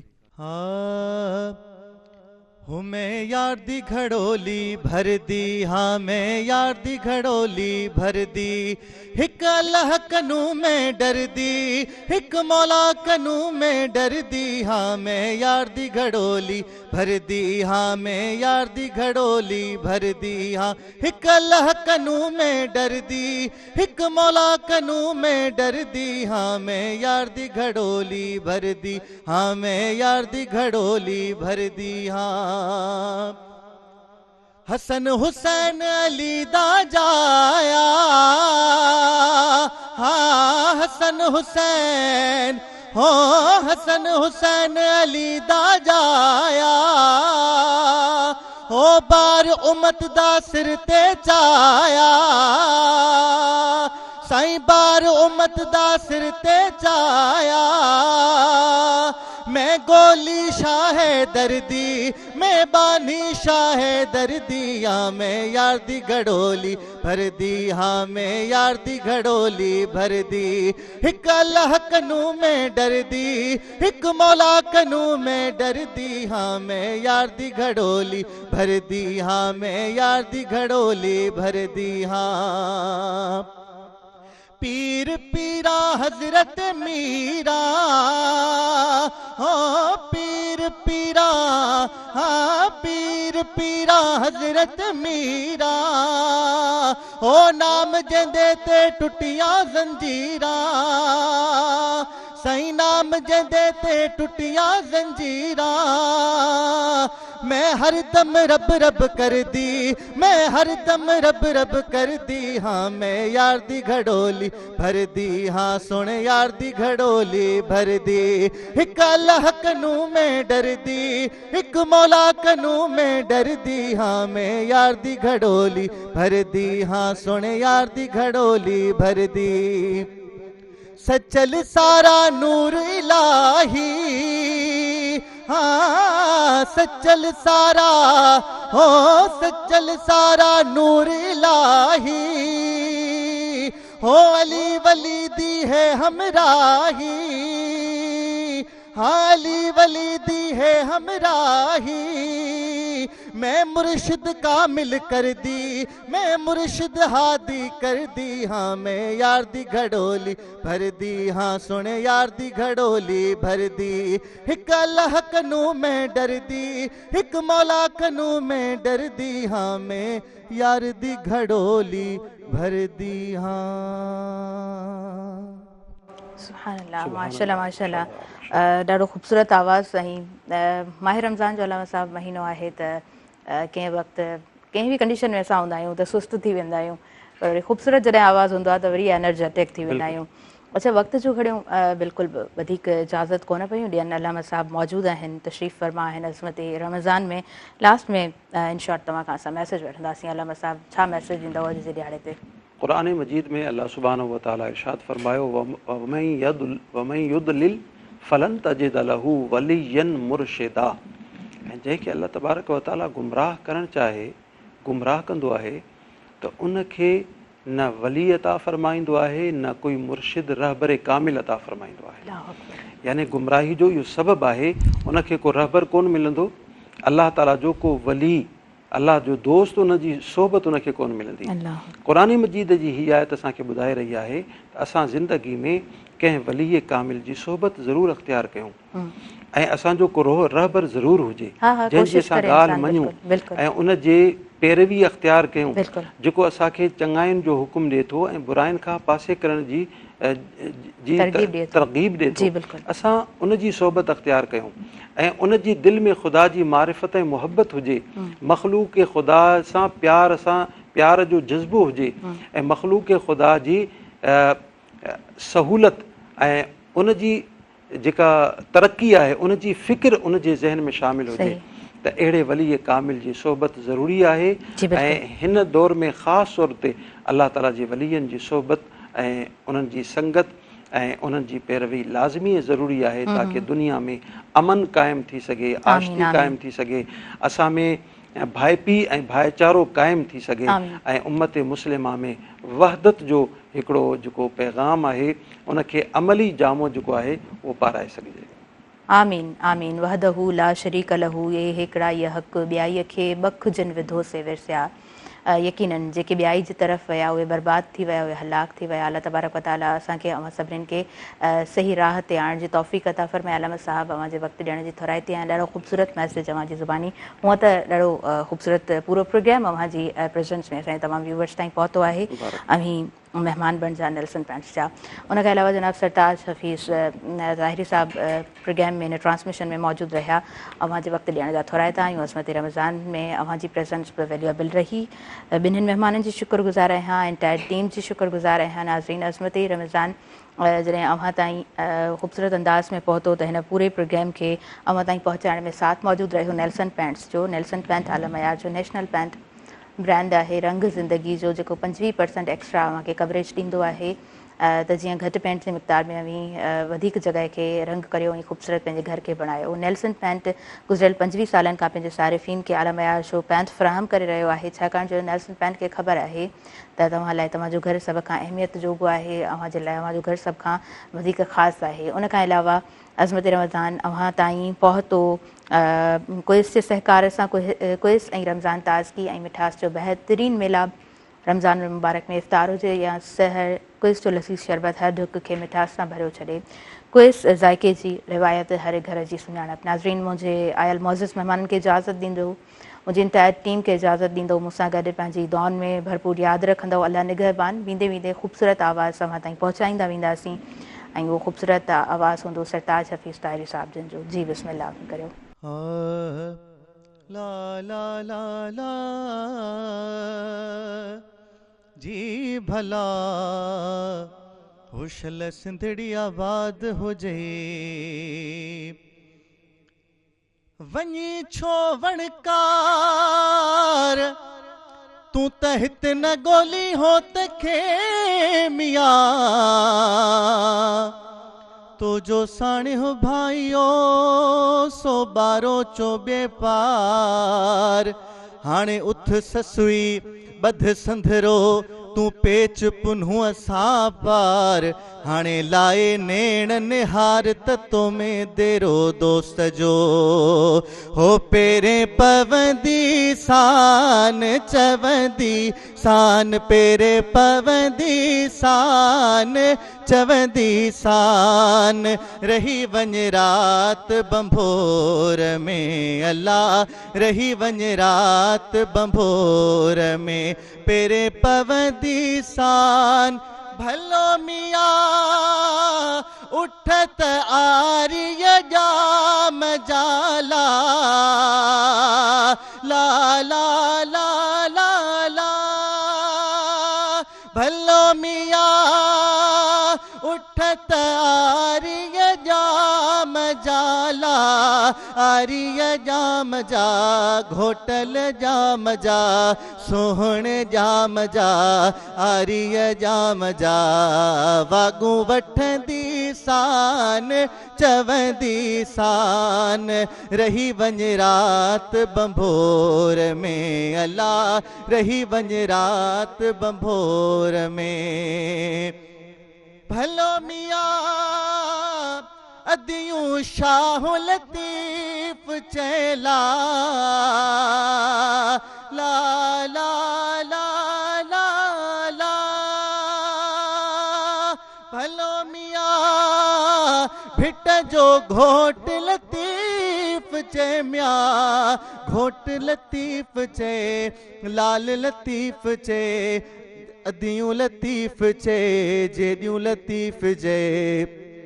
गोले लहंदी सान चवंदी सान, गोले लहंदी सान चवंदी सान। रही वञ रात बंभोर में अल्लाह, रही वञ रात बंभोर में पेरे पवंदी सान चवंदी सान। रही वञ रात बंभोर में।